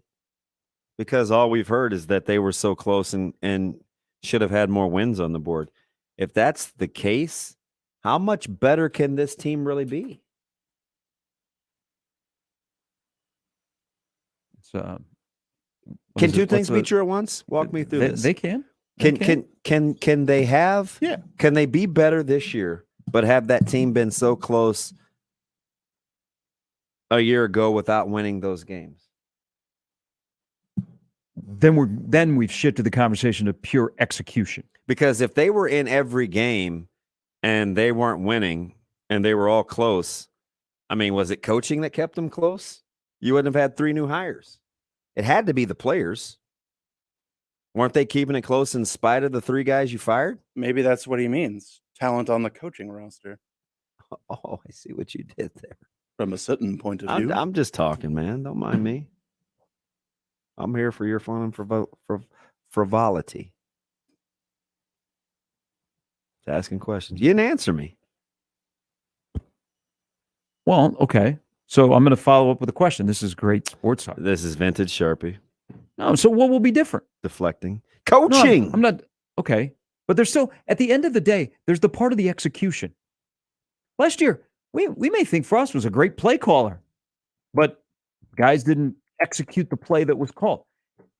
Is execution going to be the simple difference where penalties are fixed, turnovers are fixed, and fourth quarter, where your sphincter swells up, all of that stuff fixed?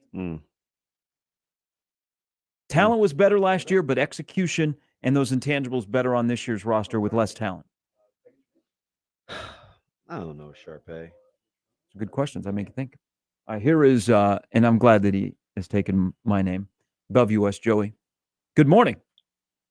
Good morning. How you guys doing? Doing well. I still prefer greater metropolitan area, Joey. But if you're just gonna go with the Bellevue West roots, I'm gonna abide by your wishes. West, man.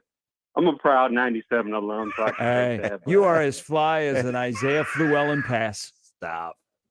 Oh, he was way after me, but yeah, I was more so with Willie Miller and all of them. But yeah, I decided to call in this morning. I heard you guys talking about what I had emailed in, and I'm not so much like dissing the media or anything like that, but it was just like as I was watching it yesterday, when Frost came on, it didn't really move my needle that he didn't get up there and be a salesman or anything like that. He just was businesslike, and right now in this type of season coming up, I'm more so worried about that, like the business side of it. Like I want to see him go out there and do it. I don't really want to hear him talk about it anymore. So with what if? So let me ask you. So I'm gonna ask you 2 quick things. One is totally unrelated. What if he would have just introduced the?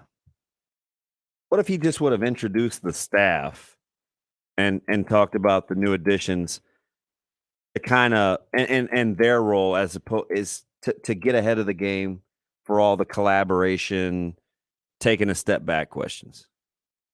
I could see that. I can. Am I being too nitpicky? Because I'm talking about things I wished would have happened. Well, just from that, and just kind of going back to what I had heard you say maybe about a half hour ago about it. Yeah. Now that I think about that, that would have been fine. Would it have moved my needle one way or the other? Not really, but I would have been fine with that too. To me, it's just all that stuff just really wasn't a real big deal to me. Just being a Husker fan and being here, we hear all that, and then I know on the national side of it, we want to sell it a little bit more, but what else is there to sell coming off a 3-9 season? Just go out there and do it now. We've heard them talk about it for going into 5 years now. I just want to see them do it, and I think the rest of the country will probably say the same. That's just my opinion. But I mean, the talking part of it is pretty much done. I'm not really into the salesman thing. And so, yeah, but just to your point, what you were asking, yeah, I mean, that would have been fine now I think about it. What? So let me. This is totally unrelated. Who was the pogo stick that played in the front court on the hoops team in the late '90s? Was Allgood starting in the 2000s? Who am I thinking of? Yeah, Allgood was way behind me. Like He was 04, 05, right? In that area? What? He was like 04, 05. Yeah, I want to say Allgood was like maybe 04, 05, if I'm remembering right. But Who am I thinking? I mean, like in the late '90s. Let's see, because I graduated '97, so like I came up when they had like Paul Ransom and Joey James and all them. Joey James. That's a blast from the past. Good dude. Yeah, Joey. Yeah, I was a couple years behind Joey. I was a year behind Willie, so Willie and Paul. But I don't know if maybe you were thinking about Paul because he was, Paul could get up there. Yeah, probably was one of the most underrated athletes to come out of this state. That might be it. Super springy, and I was just like, oh, that's sneaky. I just remember that for some reason. Yeah, Paul was actually really good at football too. I mean, if he would have had another year at wide receiver, I think a lot of people would have been talking about him because he just had that really good year. Yeah. Where he had like 1,200 yards, probably only had like 50 catches or something like that. I appreciate it, Joey. Good to hear from you. Thanks, Bell West, Joey. You said that just to spite me. I like Bell West. They're good to me. I like West Side. He knows a lot about the greater metropolitan area, though. Well, why are we going to limit him? I was going to, because we're time constraints. We move further ahead in the show. I could see Joey's vantage point because the only thing that I thought of yesterday, and I wouldn't even know. The only thing my greatest thing was, man, introduce your staff, get that out of the way, and get ahead of those questions. Outside of that, I wasn't even particularly moved by the sad thing because I think I know how he feels. I didn't like, the intimacy with the player relationship of like, hey, we just want him to see him happy again. Yeah, like those give me pause because I coach, right? So I don't want players feeling like that. But outside of that, I'm like, I think you hit the nail on the head with he basically was who he is. Yeah, I'm past that. He's not going to turn on the charm for me. You're asking him to do too much. That's who he is. And by this point, he's not going to change. He's the same guy that played at Nebraska. He's just 20 plus years older with a different title and more power. I don't know. That's a little low ball. I don't want to be the same guy I was 20 years ago. I never really gave that much thought. Maybe you're right. I don't know. I don't think so, though. The personality that made him so successful as a quarterback at Nebraska, exactly the same. He's just older. Yeah, but was he, though? He's the same guy I got to know at 96, 97. His personality is the same now. Not saying it's right or wrong. When you're successful, I don't really care. I don't even really pay attention to that. Chris does. He agrees. This conversation, you and I just off the air, we're just chatting about Scott. You can't deny 15 and 29. We can talk about that for 4 hours every single day. But you know that it's shifted around here. If you like the guy or not, if the guy moves your needle or not, for the good or the bad. That's what happens when coaches get eaten up here. Is we slide from the 15 and 29 to the kind of person they are. You were loving the Coach Frost that you saw last night at Picture Day. See, that's his element, because you know what he's with? He's with the Nebraska, the fan base that wants something, and he can interact, and he doesn't have to perform. Yeah. That's the guy that can just be a football coach and sign autographs and take pictures. What do What do you think? Here we go. I don't want to put words in your mouth, but I'm just curious on because I think you have a good read on this. What's that? And again, this is exhausting. We're parsing through body language, but hey, we're 31 days away from really going in on body language when Whipple makes a play call and Frost is on the headset. Would you stop? What do you think the temperature vibe yesterday in Indianapolis to it's now 9:34? Nebraska has opened up practice for the 22 season. The Scott Frost that you saw yesterday on your television to the Scott Frost that you think is right now standing in the middle of the practice field at the Hawks Center. Yeah, well, I have a little bit of an unfair advantage because I did just hang up the phone with one of their guys. Okay, so it sounded like he's back. That's his element, like having fun. Like you could hear in the back. I mean, yeah, it was cool. And I'm with you. I'm with you. Like that's where he prefers to be. But there's this thing like fiduciary responsibilities, right? I think that's where people are deciding whether they care or not. What part of my head coach do I want of the check boxes do I want him to hit? For 98% of the people, the first thing they want him to hit is wins. Mm-hmm. Then there's the next percentage that's going to say, well, I want it to look a certain way. Then there's the next percentage that's going to say, I want it to win, I want it to look a certain way, and I want him to be a certain way. Right? That makes sense? So I think you hear from each of those. You hear from each of those folks. Joey's one of those guys that pretty much just cares about winning. He's definitely not alone. Greater Metropolitan, which includes Bill West, Joey. See, gosh. What is it, week 3? That's going to be a fun week. It is. I just talked to him yesterday. That's going to be a fun week 3. By the way, games on television. He is. He's great. I just asked him this morning. Well, we can't go down and do Bell West games at their home games because they have a streaming deal. So we do them on the road. I asked him this morning who's on the other end of his headsets. Oh, I'm not. That's not for radio consumption, but I'm just saying, like, I just wanted to get his opinion because he knows the most on his staff. So it's a good benchmark of who he feels comfortable talking to. So this is to land this plane, and we got to go to break. Is we were talking earlier about the scenario of what's the balance of how this play calling is going to work on game day, not leading up to the week, being involved a lot, whatever phrase was used yesterday, but on Saturday, fourth quarter, what that balance is going to be like. That's from a segment earlier in the show that is aptly named on the podcast page. All right, we're back more Sharp Betting in the Morning after this. Previously on the crossover. When you have the tin of popcorn and it has the 4, the cheese, the white, the caramel. Oh, you're bougie. You went and then, 4. Usually it's 3. Or is it 3? Okay. Yeah. But there's always one that's That you're- about 75% gone before any of the others are touched. Which one is it? Caramel? Cheese. That was caramel. Oh, no. All 3 are garbage. Whoa! Not a Popcorn, you not a snob. popcorn. Sharp and Betting in the Morning. The Connor Happer Show. Unsportsmanlike conduct. 6A to 6P. 1620. The Zone. If joint pain's an issue, you suffer from a little arthritis, or maybe it's an old injury, you know that traditional way of getting treatment, right?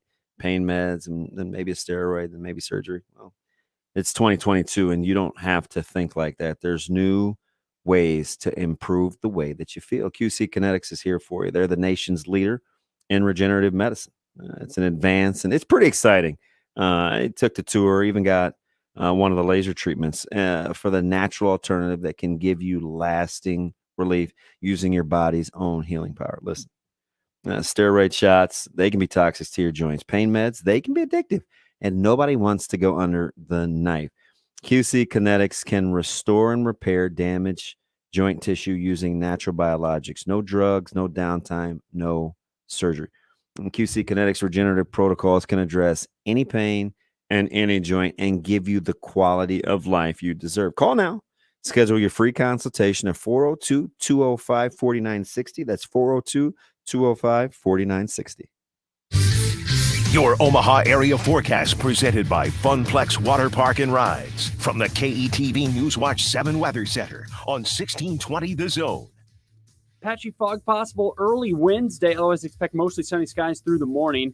More clouds move in during the afternoon, but we should stay dry with a better chance for scattered showers after sunset. Highs in the upper 80s. I'm meteorologist Sean Everson from KETV Newswatch 7. Crisp, clear vision is more affordable than ever. Find out about your options at KuglerVision.com. Give your business a whole host of options with Host Coffee. The most impressive selection of office coffee, water options, healthy food options, and vending technologies. Host Coffee, serving you since 72. Thursday, August 11th is an important date because on that day, you can finally make the leap from just having a job to building a career. The IBEW is hosting a career fair where you can meet and interview with multiple electrical and low voltage contractors, some that are hiring on the spot. Journeyman wage starts at more than $60 per hour with full medical, training, and retirement. Don't miss your shot. It's Thursday, August 11th from 4 to 8 at Embassy Suites Conference Center in La Vista. Imagine it's a scorcher and your home's AC just quit. Sometimes it's beyond repair and needs to be replaced. At 1 Hour Heating and Air Conditioning, our comfort specialists take the frustration out of the equation. Modern AC systems are more energy efficient, which is good news for your energy bill. Call 402-788-1234 or visit McCarthy's1hour.com. Always on time, or you don't pay time. Always on time, or you don't pay time. Independently owned and operated, licensed in their respective state or county. 1620 The Zone is your home for Big Ten Media Days coverage in Omaha. Join us during Sharp and Benning, The Connor Happer Show, and Unsportsmanlike Conduct for everything you need to know from Big Ten Media Days in Indy. Presented by Absolutely Fresh Seafood and Sarpy County Tourism. Other banks go out of their way to make redeeming credit card rewards needlessly complicated, like how they require minimums or force you to use your rewards before reaching some arbitrary expiration date. But Discover isn't like that. With Discover, you can redeem your rewards for cash in any amount at any time, so you'll never have to jump through hoops. Unless you're like a trapezist, then by all means, go right ahead. Learn more at discover.com/redeem rewards. Terms apply. Being present and in the moment for family activities was impossible because Will Burt was so focused on the constant pain in his leg. My wife likes to take walks. I always kind of dreaded going on walks because they hurt. The boys both play baseball. I coach their teams. I was going to do them and be in pain and be uncomfortable and kind of sacrifice my own health. An old Achilles injury left Will coping with agonizing pain until he discovered the natural biologic treatments at QC Kinetics. No surgery or steroids. The procedure took place in the office and Will walked right out. I feel great. There's no pain. There's no tenderness. Patients like Will are feeling amazing and living their best lives. Ironically, just got off the golf course today, so I think that's a good telltale sign that the Achilles is feeling better. Don't be in pain another day. Call QC Kinetics for your free consultation. Call QC Kinetics, 402-205-4960. That's 402-205-4960.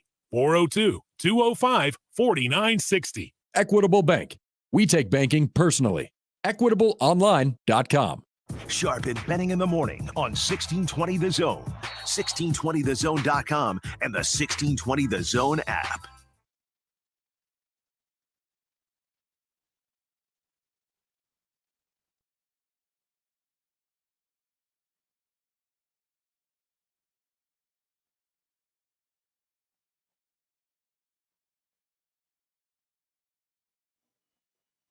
Yeah, Tom Crawford, press pass, Fox 47, Lansing. Jim, schedule-wise, non-conference, Group of 5 are the only opponents this year, I believe next year as well, and then Oklahoma and Texas come on board. Is there going to be more of a surge to getting more Power 5 conference teams in the future for schedule for home games as opposed to the Group of 5? I don't know.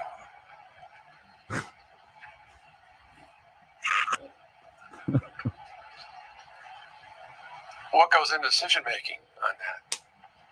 We played Power 5 in the non-conference. We played Notre Dame, Washington. We played Group of 5 in the non-conference. I'm answering your question. I don't know if there'll be more of a, how did you put it? Power 5. More Power 5 teams. Yeah, where you get a Texas and Oklahoma coming to Ann Arbor. I think I'm getting feedback from Michigan fans that they wish there was more of those teams coming to Ann Arbor as opposed to the Colorado States, Hawaii's, and the Yukons. So that's my car. You can share that feedback some point with Ward Manuel, and you guys can discuss it. That was Jim Harbaugh responding to that question. That ended day one of the media days on the podium. So Frost started, Harbaugh ended. The funniest thing about that was the awkward look and the pause. Yeah. And he started by giving him a thumbs up. Yeah, I don't know. He must have heard Lansing and freaked out. The quirkiness of Jim Harbaugh, who said that both quarterbacks are starting. It's going to be tough to knock out a starting quarterback job. He knows what he's doing. Day number 2 of Media Day starts at the top of the hour. Brandon Vogel is in Indianapolis. We'll talk to him next on Sharp and Betting in the Morning. Remember, no matter how you listen, it's still AM radio. 1620, The Zone. 25 PGA Tour cards, 1 champion, so much amazing golf. This year's Pinnacle Bank Championship, presented by Aetna and part of the Korn Ferry Tour, promises 4 days of fierce play as the best of the best chase their coveted PGA Tour cards and the championship trophy. Don't miss it, August 8th through 14th at the Club at Indian Creek. Buy your tickets now at thepinnaclebankchampionship.com/tickets. That's thepinnaclebankchampionship.com/tickets.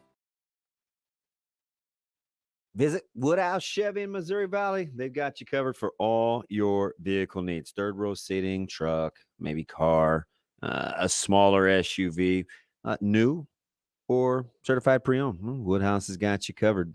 It's all about having options. If you can't be there in person, and make sure you visit woodhousegm.com. They keep the inventory fresh and they keep it coming timely, responsive. And that sales team will guide you through the car buying process. They won't let you down.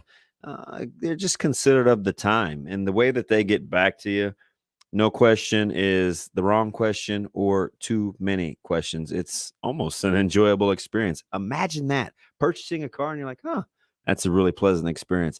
That's what could happen at Woodhouse. Do what I did. Schedule a test drive or 2 or 3 with Woodhouse Chevy. And remember with Chevy, find new roads. Across the country, more than 3,000 people were killed by distracted driving. 3,000 mothers, fathers, sons, daughters, and friends. In Nebraska, distracted driving-related crashes have gone up 32% since 2010. That's 4,500 crashes, 1,500 injured, and more than 100 dead. Using your phone while you drive is illegal.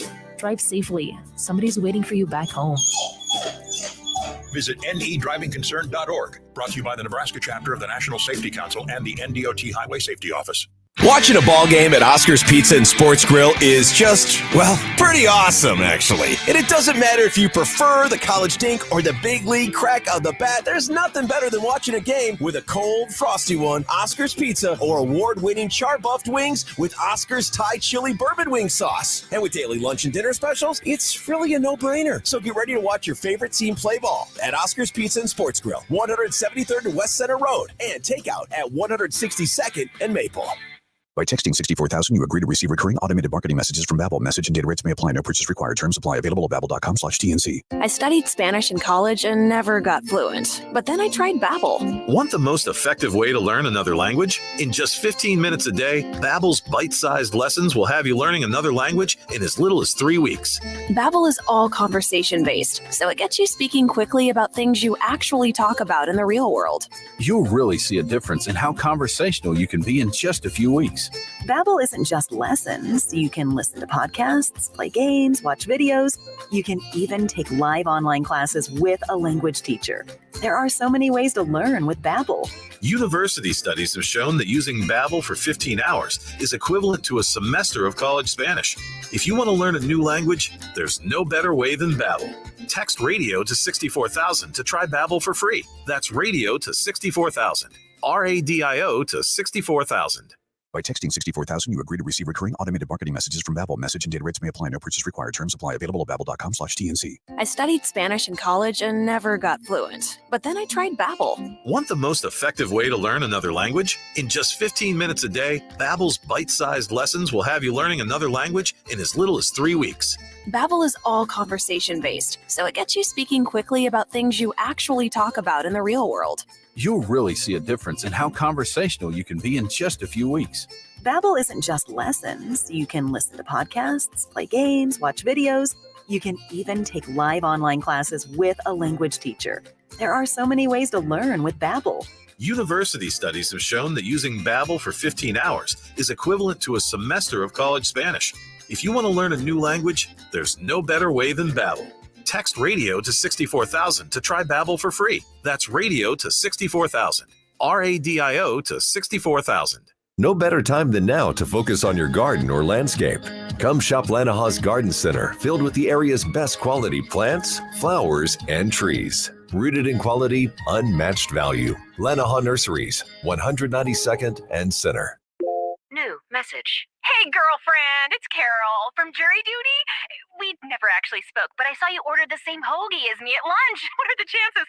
Anywho, I heard you just got a boat. We should totally grab some hoagies and take it out for a spin. When you get a boat, you also get new friends. Make sure Progressive's one of them and get coverage today for as little as $100 a year. Do I want to feel the wind in my hair? Guilty as charged. Oh, seriously, let's ride on your boat. Progressive Casualty Insurance Company and affiliates. Annual premium for basic liability policy not available in all states. Sharpen betting in the morning on 1620 The Zone, 1620thezone.com, and the 1620 The Zone app. All right, day 2 of Big Ten Media Days beginning. Brandon Vogel got what he needed from Nebraska. Now he is headed home. He joins us now from Hail Varsity, the magazine, hailvarsity.com. All kinds of great content up on the site. Good morning, sir. How did Indianapolis and your brief stay with your travel issues getting in treat you overall? Yeah, the being there was better than getting there, or now getting home, which I am currently navigating at the moment. But Big Ten always puts on a pretty good event. It's good to be there, kind of get the last day of the off season. It always feels like the last day of the off season, and then the start of the official season. So Nebraska was pretty businesslike, a surgical strike in and out of there. And I guess that's what I'm attempting to do too. Hey, Brandon, let me ask you because number one, because you're not very emotional, so you're a good sounding board. What do you have? Did you have non-Nebraskan peers comment, or did you hear about how Nebraska handled Big Ten Media Days? I didn't. And I kind of expected, with that modified schedule with them going early, I wondered a little bit if it was going to be, well, everyone's getting there for media days anyway. Is it going to be a flood of people? It's basically everyone who's there, people who normally may not make a point to go talk to Nebraska. And it really wasn't that in my experience. It was pretty much the Nebraska media contingent there to talk to Nebraska. And in the chatter I had with other people covering other teams throughout the league, that didn't come up. So any pushback basically was our own kind of fan base / vantage point, right? Yeah, that was my experience. At least. Okay. Yeah, there's some good, I think, national columns that were written about Frost yesterday, like different perspective.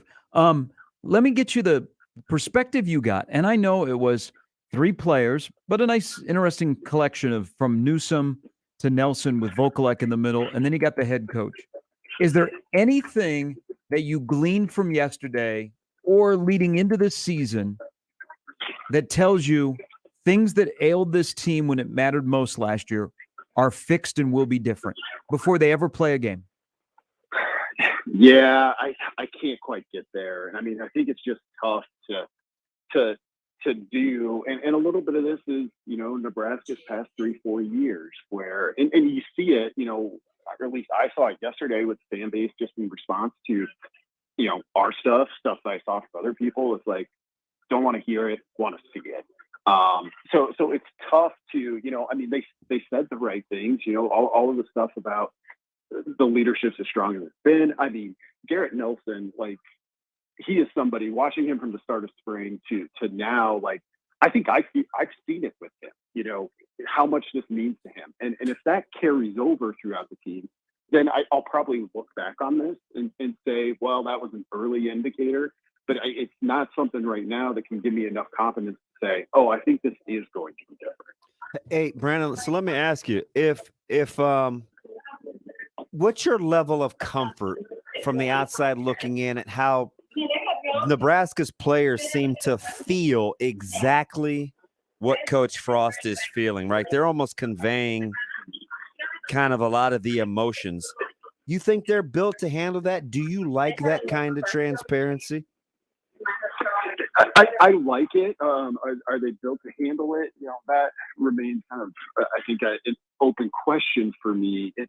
It feels a little bit tense, and that's good. I mean, I think the challenge for the Huskers now as they get things underway is turning that tension, turning the dissatisfaction with how things have gone in the past into something useful. And I think it gets a little bit dangerous because that can also pretty easily overwhelm you. I think, particularly if you face some adversity early. And that was another big talking point. I mean, we've talked about it all off season about just this first game against Northwestern, the importance of it. And I would say yesterday, even it didn't need another underline under it, but it might have put one there. How big is the gap, in your opinion, between QB1 and assumed QB2? Is it short enough that Chubba Purdy could logistically and realistically, not logistically, realistically track down Casey Thompson in 31 days? I still think it is, though that gap may have grown just a tiny bit yesterday. I didn't go into yesterday expecting there to be much clarity on quarterback, but there was total clarity. Casey Thompson going to be the first snap, and that's the way they're going to go.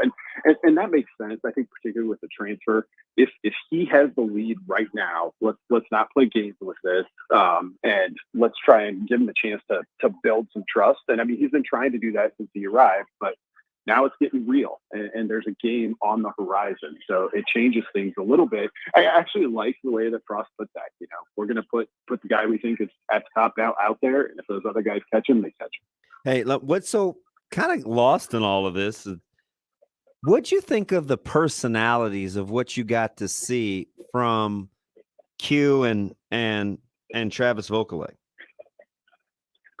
Liked it a lot. I actually, during that morning session, we spread out, and I ended up spending probably most of my time with those two. And Travis Vokalek is somebody I've just heard from a little bit more over the past year and a half or so, and he's obviously an older guy, which he joked about. So a lot of confidence there and a lot of openness.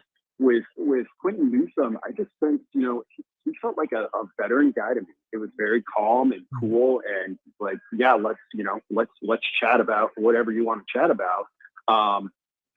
Got a whole year as a starter, so that helps. But in terms of Travis Fisher said all offseason long, I need him to take control of that room. He was a guy who felt and carried himself as very much in control yesterday. All right, little two-parter, a follow-up, depending on what your answer is. Does Travis Vokalek strike you as the type of person that Nebraska's offense could take leadership from as kind of the face of the offense? He's not the first guy, but I think it could happen. But he wouldn't. If I were drafting from that side of the ball, I don't know if he would be in my top 2 or 3 picks. So I picked him. That's why this is live radio, because I don't know what you're going to say. I picked him as a guy that kind of flies under the radar, as a guy that could lead that offense because of his approach to getting things done. Does Nebraska's offense need something different than that, in your opinion? Not necessarily. It's not something where I'm like, yes, they have to have that. And I think with Vokalek, and he even talked about that yesterday, he's like, I've always been kind of a by example kind of guy. Yeah. I'm trying to get there. I think if he were to have some early success, not because I think, I'm not implying he's a front runner or anything, but he did talk yesterday. He's like, I was basically a receiver coming out of high school, and I kind of learned how to block, and that's what people know me for. He's like, I'd like to catch the ball. If he becomes a featured part of this offense in the way that Austin Allen was a year ago, I think then it becomes a little bit easier for him to be not somebody who's under the radar all the time. Stick with offense. Not the most important, in your opinion, regardless of position. Who is the best player on that roster on the offensive side of the ball? this is what I've thought about for a while, and it doesn't get any easier. I mean, if we're like buying stock, which I think you have to do at this stage, there's no easy answer. I might go with Prohaska. And that's tough too, because it's a super small sample size. And I feel like even that makes me nervous, but you look at ceiling, and I think that's probably my pick for now. All right. So your flight is still on time? No, I'm trying to get on a different flight because the only other option they gave me is tomorrow, and I'm only 2 hours away from home, so I might just start walking. All right. All right. Well, you got 31 days to make it home before TV delivers some football for us. We appreciate it. Great stuff. Great video. Great online content as well. All right. Thanks a lot, guys. Thanks. Brandon Vogel from Hell Varsity. If you've not had airline issues this summer, raise your hand. Right. Been rough. Mine is down. His have been getting to Indianapolis. There and now were getting multiple home. horror stories from some of the local guys that traveled. Yes, there were. One of them will join us tomorrow on Stephen M. Sipple. Headaches. All right, great show, everybody. This was a fun conversation. Thanks to Brandon, all of you. We had so much fun. We're going to come back and we'll do it tomorrow at 6 for Chance for Damon. I'm Gary Sharp and betting in the morning at 1620 The Zone. Live from the Host Coffee Studio, this is 1620 The